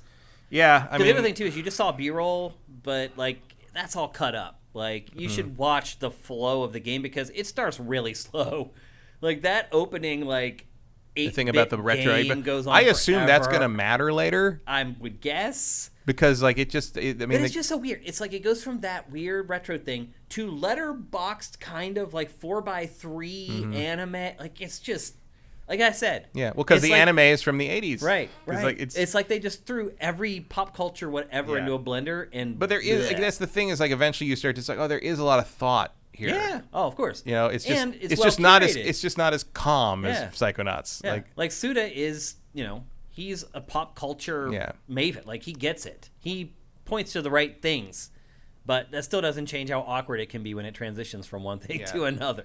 Apparently, one of the ideas for I'm still doing it. No More Heroes 2 was, I think it was No More Heroes. Oh, no, it was Travis Strikes Again, the one that came out on Switch earlier. Was going to be that he would just travel through all these different indie games, like actual indie games, and they could not get the deal. They couldn't get the deal done. It was like translation issues and that kind of thing. But that's why there's like you see like Shovel Knight and things like there's a bunch of like shirts you can wear in the game that are references to real indie games. That was the original idea, was to have him travel through a bunch of real game like independent indie games. Yeah. And he comes up with great ideas. It is execution always the wild card. The ambition always exceeds the grasp a little bit, but that's also part of the charm. And also like that is Grindhouse. It is. Like, that is the Grindhouse mentality to a T, is like, we don't have the resources to do what we want to do, and we're going to do it anyway. Yeah, that's a good point. And he's never had a gigantic budget to, like, make anything. So. No. And he does say that if there's going to be another one, he'd like to do another one, but it's up to Marvelous. Oh. And probably up to Nintendo. It's not like Marvelous is putting out a bunch of other good stuff. No, it was part of me that's like, what? Yeah, what else are they doing exactly? Like, I don't know. Nothing, man. Pretty much. Okay, there you go. That's No More Heroes 3. Again, exclusive for Switch, out now for 60 bones. Which brings us to Name That Game. People look forward to this. I saw people who jumped into like the beginning of the thing. They're like, I hope I can make it to Name That Game. So I think mission accomplished as far as getting you guys engaged on it. For those of you who don't know, it is basically a competition between you, chat, and Matt Kyle. And I give you a series of clues, and you need to guess the name of the game that I am hinting at. I am leaving on Friday, so if one of you guys do beat Matt, you will definitely need to DM me ASAP, either on Twitter at Dinfire, or you can find me on Sifted at Shane, or you can just send me a message on our Patreon. Just find a way to reach out to me and give me your full name and address. You can win no matter where you live. We will ship them anywhere. We've already shipped stickers to Portugal. I just shipped some to the U.S., and I got a message right before we started the show saying he had just got them. And that is what you get if you win. You get a 6-pack of Sifted stickers that you can stick to your heart's content. So generally how this works, and it's been all over the place since we tried to do this. There's been good episodes. There's been bad ones. I'm hoping this is a good one. I've been learning as we go. And how it works is the clues at first are very obscure, very obtuse. And then as we go, they get easier. Because the objective is, I want one of you guys to get it. Somebody's already guessing Bioshock 2. Yeah, people are already guessing game names. So hopefully I've gotten better at this. We'll see how it goes. People had recommended that I bring up the chat when we're doing this. Unfortunately, I still need to connect chat to the TriCaster, so just give me 1 second to bring you guys in. And we'll bring you guys up on the screen. So if you haven't watched this before, any ties go to the chat. And Matt, if he comes up with it, I look over at chat. I wait a couple beats because you guys are on a bit of a delay. I'll wait a couple beats to see if any of you guys answer it. And if not, then Matt wins and nobody gets the stickers. All right. Which has not happened yet. It has not happened yet. Yep. All right. Are you guys ready? Here we go with Name That Game. Clue number 1. Matt, are you ready? Mm-hmm. Okay. This game believes in love.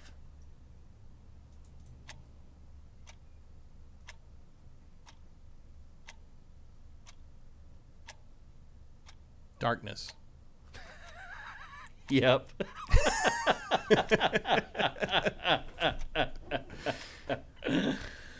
That was good, Kyle. That was really good, dude. You got it from that. Yeah. I don't think anybody else would have got. Damn, I can't believe you got that from that clue. That's it, people. Matt got it already. Well, here's a round of applause for Matt. Well, at least I don't have to worry about sending anything no stickers out. For your trip. I saved you some time. Good job, Kyle. That was impressive, dude. I really didn't think anyone would get that. And for those of you who don't know, The Darkness is a rock group that does a song called I Believe in a Thing Called Love. Yes. And that was enough for Matt to get the name of the game. I would have gotten it faster, except you said believes in love, and that first thing comes to mind when I hear that is Huey Lewis in the News. Right. And I knew that wasn't that. So I was like, what would that be? And then I thought about what you would like musically, and I thought I know you like The Darkness, and then I'm like, all right, there's a game called The Darkness. Oh, that's it. Okay, so that's my thought process. That's what happens. If you play that back and watch my face during that, that's exactly what I thought during that whole thing. Playland saying it's rigged. I heard the paper flip. It wasn't. I protected the game. He didn't cheat. No, I intentionally. I don't cheat things. Yeah. I prefer to own things naturally. Well, you did own that one. That was impressive, Matt. But it is good to not throw the year in there. Yeah, I mean, I can't believe you got it from that. This game believes in love. I mean, it could have been anything, dude. Like, nobody else got it. There was like 20 guesses and nobody even came close. So let's look at what some of the other guesses were. Kingdom Hearts. GX Gear says The Darkness, but way after you. Yeah, there was people had already mentioned the song by the time that Sly came up. Cooper, Jet Set Radio Future. Also, he may have been confused as to what it was, because the Darkness isn't exactly a huge franchise. Again, I tried to pick a more obscure game this time, and you're just too good. That's why I said it. I thought when we started this, no one would ever beat Matt at this, and some of you guys have. So it's impressive. But unfortunately, no stickers being doled out this time. We do have time for a Q&A before we wrap up the show and before I head my butt on out for vacation, which I am very, very excited about. Just go at Sifted Games in chat. It'll make it easier for us to find your questions versus just all the people complaining that the game was rigged. Shaniki says Matt took a look when Shane was setting up. Nope. I was already set up when Matt got here. There was no cheating. He won legit. Trust me. I wouldn't bother to do this if we were doing that. That's stupid. It is amazing, though, that you got it from that clue, I think. All right. I mean, I like that band, too. Yeah. All right, let's get to some Q&A. First up, from ETH Demon, feels like games like Psychonauts 2, 8 to 12-hour games with no real replayability. Well, I wouldn't go that far. Like, you can go back if you want to collect all this stuff. You do need to go back into the worlds, into the brains, and get the stuff that you didn't get the first time. I don't know if the draw or the payoff is worth it, but you can do it. Can only exist in the modern market because of Game Pass, given how poorly it's sold based on the numbers we have. Your take on Game Pass creating a space for 8 to 12-hour games. Yeah, I think that's accurate. I think that's fair. It definitely helps. Yeah. It's a good safety net, I guess, for the developer. I don't know how long Microsoft is going to find it worth it. But. Well, think about it. If you're spending, $13 a month for Game Pass or whatever, and a game's 8 to 12 hours, you don't care. Yeah. That's actually maybe too long. Yeah. Because there's wanna other move on stuff to the maybe you next want to thing. try. Yeah. It's keeping you from playing the other games.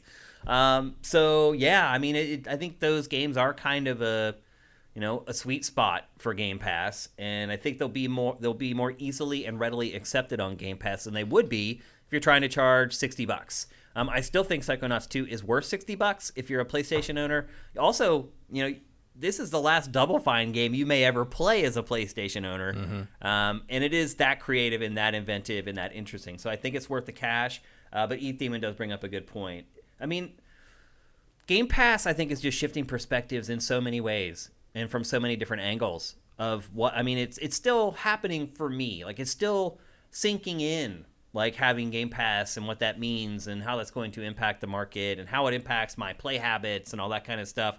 Like, I don't feel like I've still completely grasped it 100%, but it's a powerful tool that Microsoft has there, and it is going to change perceptions and expectations and all that kind of stuff. It's disruptive. That's what it is. So, yeah. All right, let's get to another question, if there are more. EDH420, the Blizzard controversy brings up a morale question, or a moral question, I think. Do you boycott their games, or do you still play the games and support the workers that are still there that had to go through all that BS? Well, I had a little bit of a moral quandary because I was producing a dossier for September, and it's basically just a rundown of all the biggest and best games that are coming out for a given month. And Diablo 2 Resurrected is coming out next month. And there was a moment of reflection where I sat there and I was like, do I want to put this in? Yeah. And I did, because ultimately, at least personally, I feel like it's my job to have airtight editorial. And I feel like if I did not include Diablo 2 in that feature, the feature would be dishonest. Because the feature is the games that you should buy in September as far as the game's quality. Diablo 2 is a great game. And if I excluded it from the list would be inaccurate. At least that's how I quantified it to myself to include it in there. Somebody else may have taken a different approach on it, and I could totally appreciate that. I'm very editorially focused and making sure that I'm giving you guys the best information and the best ammunition before you have to spend your money. And I know some people will see that Diablo 2's in there, and they'll say, I'm not buying it because of what's happened. And there will be other people that'll be like, you know what? I really love Diablo 2, and I want to see what they changed about it for Resurrected. So it's a double-edged sword. I don't think there's any right or wrong call on that stuff. Like, my instinct is to not give them money. I have friends who work at Blizzard who have told me that they don't find that to be a constructive solution, that like all that does is hurt them or hurt the people that may, Vicarious Visions didn't contribute to the Blizzard culture that caused this, and they're the ones who really have the most on the line for this.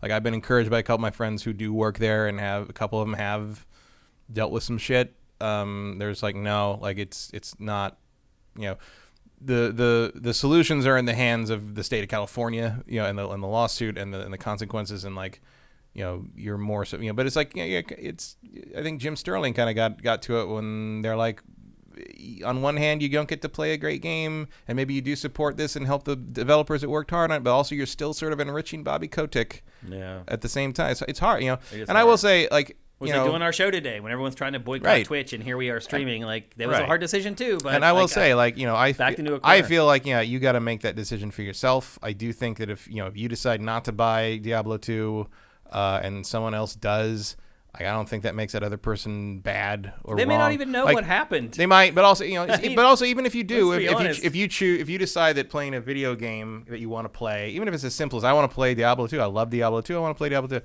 and you make that decision and you want to play a video game that you want to play, especially in these times of ridiculous, horrible things that we live with every day, like, I'm not going to judge you for that. I'm not going to say you're a bad person for that. I might even make that same decision when the time comes. I don't know. I love Diablo 2. Yeah.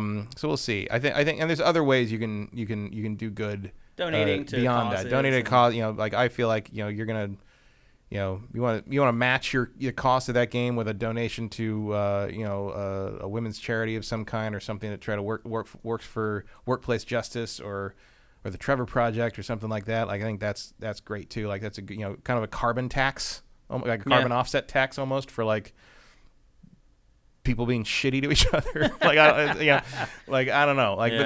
But that's a choice you got to make for yourself. I think. Yeah, I'd agree. And you guys have to make that choice because I know a lot of you guys are going to love Diablo 2, or you love Diablo 2, and you want to play it. And it really looks like Vicarious did a great job on it. Yeah, and I won't judge you either way. Certainly in contrast to what Warcraft 3 turned into. Yeah, and I would say that probably 70 to 80% of the people who are going to buy it have no idea what happened with Activision Blizzard. No. They just won't. So. I remain very curious if that Blizzard logo will be all that prominent. It's Diablo. It's not on the track screen things. Yeah. Because normally when you see Diablo, when you see like that Blizzard logo is right there on the chest of the demon guy. Yeah. It's not there. It's crazy. Yep. You guys got to do what you got to do. I'm not going to judge you on that one at all. Derek D111. No real question. Just hope you, Shane, get some of the answers treatment you've been waiting for. I actually have my knee surgery scheduled. So my appointment yesterday was to look at the MRI that they had taken. And as of right now, my knee surgery is scheduled for December 3rd. They're trying to... Our healthcare system is just complete and utter crap. Oh, it certainly is. You can't... Until you go through stuff like this, you have no idea. Mm-hmm. Like, she's telling me some crap about, like, if you've hit your deductible, then you can go into this specialty program, which does all this other stuff, and then you can probably have your date a lot early. Because it's like December 3rd, what does that do for Christmas for me? Because I'm going to be kind of laid up. I have to go through rehab. Anyway. Did they say how many weeks of that? They said when they go in, as of what they think right now, they said like 4 weeks, but like they said I'll be able to like walk around fine after a week. Mm-hmm. So would you be able, if you want to go home? I should be okay, provided. But they said when they go in there, they could find other stuff and blah blah blah. As of right now, I should be okay. But it'd be better to do it at the beginning, like November. Right. Yeah, to give myself a buffer zone. Yeah. So and it's like in November I'm gonna be sitting around anyway playing a ton of games. So right. But you know what? I got to hit my deductible and my out-of-pocket max first, Matt, so I can get an appointment. It's just And how long did you wait for yesterday's appointment? 2 months. Yeah. That's why I couldn't do the show yesterday. I had to wait 2 months to get that appointment yesterday. I had my MRI done 2 months ago. Mm-hmm. And then just finally yesterday, they looked at it. Mm-hmm. I mean, that was pretty much my experience, similar back in 2018 with my bladder surgery thing. And they were like, "Oh, this thing in you might be cancer. We'll look at it in 4 months." 4 months, yeah. And I was like, "What?" Like I came to you because I can't get through the day because it's painful. And so I went to I ended up going straight over to Keck to USC and saying like, "Give me the best bladder person you got over there, and I want to talk to them." And so they got me in that same day to her, and I said, "Can you figure this out for me?" And she did, and she had me in a week and a half later. Yeah. And like a lot of people do not have the freedom and kind of the resources to do. And it didn't cost me any more than it would have if I just waited for the normal thing. It was still in my insurance network and everything. Yeah. But like I had to go actually out and find someone who would help me. Like no one was interested in doing that in a timely manner. It's so bad. I hope you guys never have to deal with it. It's ridiculous. I hope all you guys are from Europe. Yeah, seriously. It's like I always say about like Breaking Bad. It's like Breaking Bad only works in this country. Because everywhere else he would have just gotten treatment. He just got fixed. He just for free. It's crazy. Tiny2K, man, thank you for all the subs that you're gifting our chat, our crew. Here's one from JM Rain. Thank you for all the tier 1 subs you're giving people. Schneeky, Charlotte Snake, great news. I finally finished Bloodborne somehow. Would you suggest me trying out Dark Souls or their samurai game? I mean, Dark Souls is great. If you got through Bloodborne, you should have no problem getting through Dark Souls 1. Sekiro is my favorite probably game that they've made, but Sekiro is the hardest one, I would say, because Sekiro is completely skill based, and unlike Dark Souls and Bloodborne, you cannot grind. If you get stuck in one of those games, you can kind of grind and you'll gain souls or whatever, and you'll level up slowly and eventually be kind of powerful to sort of walk over whatever's giving you trouble. Mm-hmm. That's not how Sekiro works. There is no level up system in that regard. You start with basically with minor upgrade exceptions. You start with essentially what you have to work with. And so if you're stuck on a boss, you're going to have to get good or fail. Yeah. That's it. So Sekiro, I would say, is much harder in that regard because you have to get good enough to get through all of it. And yet I got Dark farther Souls, in Sekiro than I have in any of the other games. Yeah, well, I mean, that's the thing is if you're better at Twitch games, at like fighting Twitch game stuff, then you're going to do better in Sekiro. That's why I like Sekiro, because Sekiro reminds me of a fighting game to some degree, because I have my tools I can use, and am I good enough? That's it. Yeah. Dark Souls is a little more involved. A little more about jimmying with your build. Playing with this, doing the build, doing that. Yeah. So I would say, if Dark Souls is much more like Bloodborne in terms of how that progression works. If you want a challenge, if you think you can handle the combat difficulty and the hand-eye stuff. If you think, and like, look, when you get that right, it is one of the most satisfying things I have ever experienced in a game. Beating one of those bosses without getting hit once and never letting them even get through my defense, like, I was very proud of me after that. Awesome. And so I definitely, Sekiro has the highest highs for me of all the games that From has made in that kind of in unofficial series, because it is kind of a Souls-y game. But if you want something more along the lines of how Bloodborne works, Dark Souls is much more like that. Also, they're both amazing games, and you can't go wrong, frankly. Yep. Absolutely. Next up, Paid by Death. Haven't seen you in here. Hope you're enjoying the show. Or maybe you're just a lurker and you usually don't ask questions, but welcome to GameFace. Is Microsoft charging full price for Halo Infinite campaign, even with co-op stripped for the first few months and multiplayer being free to play? I've not heard anyone speak on the price. Why? Because you don't have to buy it. It's his Game Pass. Yeah, it's Game Pass. I'm sure there will be a price. Yeah, I mean, you'll be able to buy it, but you should just get Game Pass. Yeah, you just get Game Pass for a month. Yeah. You pay the $13 and you get Halo for $13. I know it's hard to comprehend. Like I said earlier, I still struggle to wrap my head around everything related to Game Pass. I just do. And I think a lot of people are that way. It's very easy to just be like, wait a minute, I don't have to pay $60 for that? Nope. We're like, it's just that bit. It's like, well, it's the catch. It's like, okay, it's like, catch. What do you want from me? What are you gonna do? It's like, the catch is $13 a month. That's it. Yeah. So don't even worry about the price. It's $13 for the month, and if you want to keep playing it after that, pay another $13. Yeah, $13 isn't nothing, but it's just like, you know what I got for $13 this month? Psychonauts. Yep. Cool. Yep. And a bunch of other stuff. I got Chris Tales and Ender Lilies and there's tons, a bunch of stuff. Yeah, more than I could play, frankly. And in the next couple of months, you're gonna get Forza Horizon 5. Forza, that's the thing. So you finish Halo, Forza's there. Yeah, just jump to Forza, and then it's amazing. I don't know how to pronounce this. Foy, I think maybe. Foaie. How would you pronounce that? I don't know. Foy. What game will you play on vacation?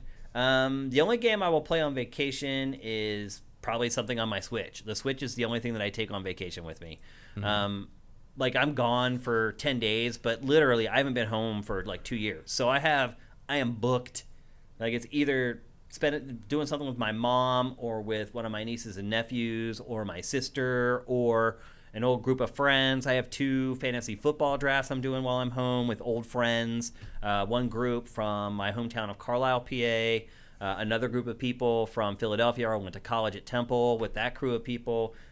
Even though it's supposed to be vacation, I'm going to end up driving probably like 1,000 miles when it's all said and done. But it'll be just good, honestly, to just kind of disconnect for a little bit, because I have been grinding. This week has been a nightmare, Matt. I am trying to... So here's the thing. I'm going to be gone, but there's going to be content going through the site and our Patreon while I'm gone. The only thing that's not going to be appearing is GameFace. There's going to be just as many episodes of Pachter Factor. Vincent and I have been working on Game Pass or Fail for the next 2 weeks, and I've had to do all the work for the normal week while also getting the work done for the next 10 days. It has been a disaster. I thought my head was going to explode yesterday. I'm not even exaggerating. But anyway, I'm trying to get all this stuff done. It's been crazy. I need to disconnect when I get out of here. So will I be playing a lot of games? Probably not. I'll have my Switch, and a lot of times I'll just go back and play games on Switch that I haven't finished yet. And that's probably what I'll be playing while I'm gone. Last one from Ed Rock The Truth. Do you have a hard time switching between different games, especially ones with unique control schemes? For example, I made sure to beat Last of Us 2 before I played Ghost of Tsushima. I have a hard time getting to DLC since I have to relearn certain control schemes. I have said this before. People always think that game journalists should be like esports level at playing games. We're not. Most aren't. What I am good at is picking up a control scheme like that. So I can go to E3 and I can go dun dun dun dun dun dun dun around a convention, and they'll try to tell you how to. I learn it just like that. So I can learn control schemes really quickly and play a game for like 10 seconds and be able to play it like I know what I'm doing. Am I a god at games? No. Like there's some games I'm really good at. There's some games I'm really crappy at, like most people. But I can learn a control scheme really quickly. What about you? Oh yeah, for sure. And like, I have had a couple of experiences at like E3 and stuff where like I remember going up to, or maybe it was more like PAX, but I remember it was Skullgirls. I remember I went up to, and the guy, I can't remember the guy who was like the director of that. He was there giving demos of it, and he's like he was starting to explain to me how I'm like oh yeah, like MVC2, and he's like, oh thank God, like, you know what a fighting game is. The other time was what was that one with the zombie game on the Wii U, like the launch game? Zombie U? Was it Zombie U? ZOMBI. So I was in the Nintendo booth, like playing a demo of that with, it was because multiplayer. You had a bunch of people like kind of all lined up to play the thing, and like the girl came over to like sort of, and she's like, okay, this is that. She's like, do you know like how like analog sticks and that's like work and like triggers and stuff work? And I go yeah, and she puts her hand on my shoulder and goes, thank you, and just like moves on to the next person. And like, for sure, yes, I definitely pick up control schemes very quickly. As long as the Y axis is inverted on the camera, I am entirely fine with everything. Sometimes there's things that stuck in my head. Like, so I played a lot of, I've been playing a lot of Saints Row and stuff in the last few weeks. And in Saints Row, you get in and out of vehicles with Y, with the top button.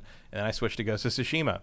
And in Ghost of Tsushima, that is one thing you get on and off get on and off the horse with R2. Yep. The Y button or the triangle button on the is hard slash. I have cut the legs off my fucking horse so many times in that game because I can't remember that is not what get on vehicle is anymore. That's so yeah, crazy. Sometimes I do have a hard time readjusting back.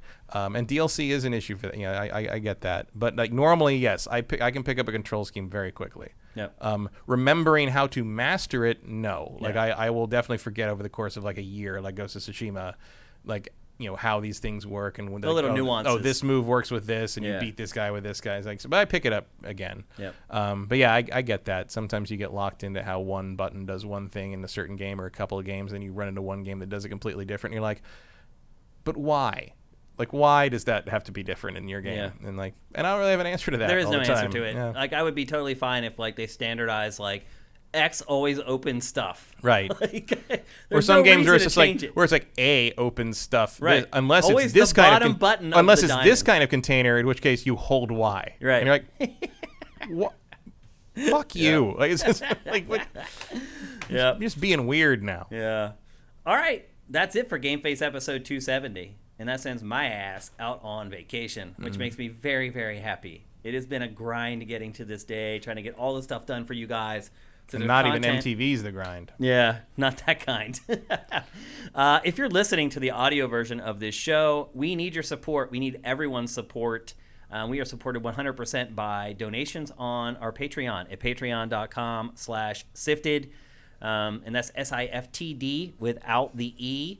If you're enjoying the show and you want to see it keep going, that's how it's going to happen. You got to go to our Patreon. You got to pledge. You can pledge $1 if you just want to kick in. If you pledge $4 a month, you get all our content early. And if you're watching the show for free on YouTube or anywhere else, or just listening to it on any of the many podcast services, you can head down into the description on YouTube, and it'll show you how to hook us up with Twitch Prime. You can give us a free $2.50 every month for that. And you know what? You can do that even if you are a patron or a subscriber already. It's just extra money for us that we desperately need. Matt, what are you going to do for the next 2 weeks with no GameFace? The same thing you would do if there were a GameFace. Same thing I do every night, Pinky. Try to take over the world. Yeah. I don't know. Yeah, I don't know. I mean, I'll play some stuff. I won't. I don't know. All right. I take it as it comes at this point. I am looking forward to Tales of Arise. I'm interested to see what that turns into, but yep. I'm not sure what I'm interested in this week. Okay. Well, as I said at the top of the show, I'll be back on the 13th, which is a Monday, and then the show is probably not going to happen that Tuesday, but just make sure you follow Sifted on Twitter at Sifted Games. And we'll be sure to alert everybody when the next episode of GameFace is happening. While you're at it, you might as well follow me. I'm at Dimfire on Twitter. And you should definitely follow Matt. He is at MKeil. That's MKEIL. So, man, it's going to feel really good to say this. GameFace is up and out.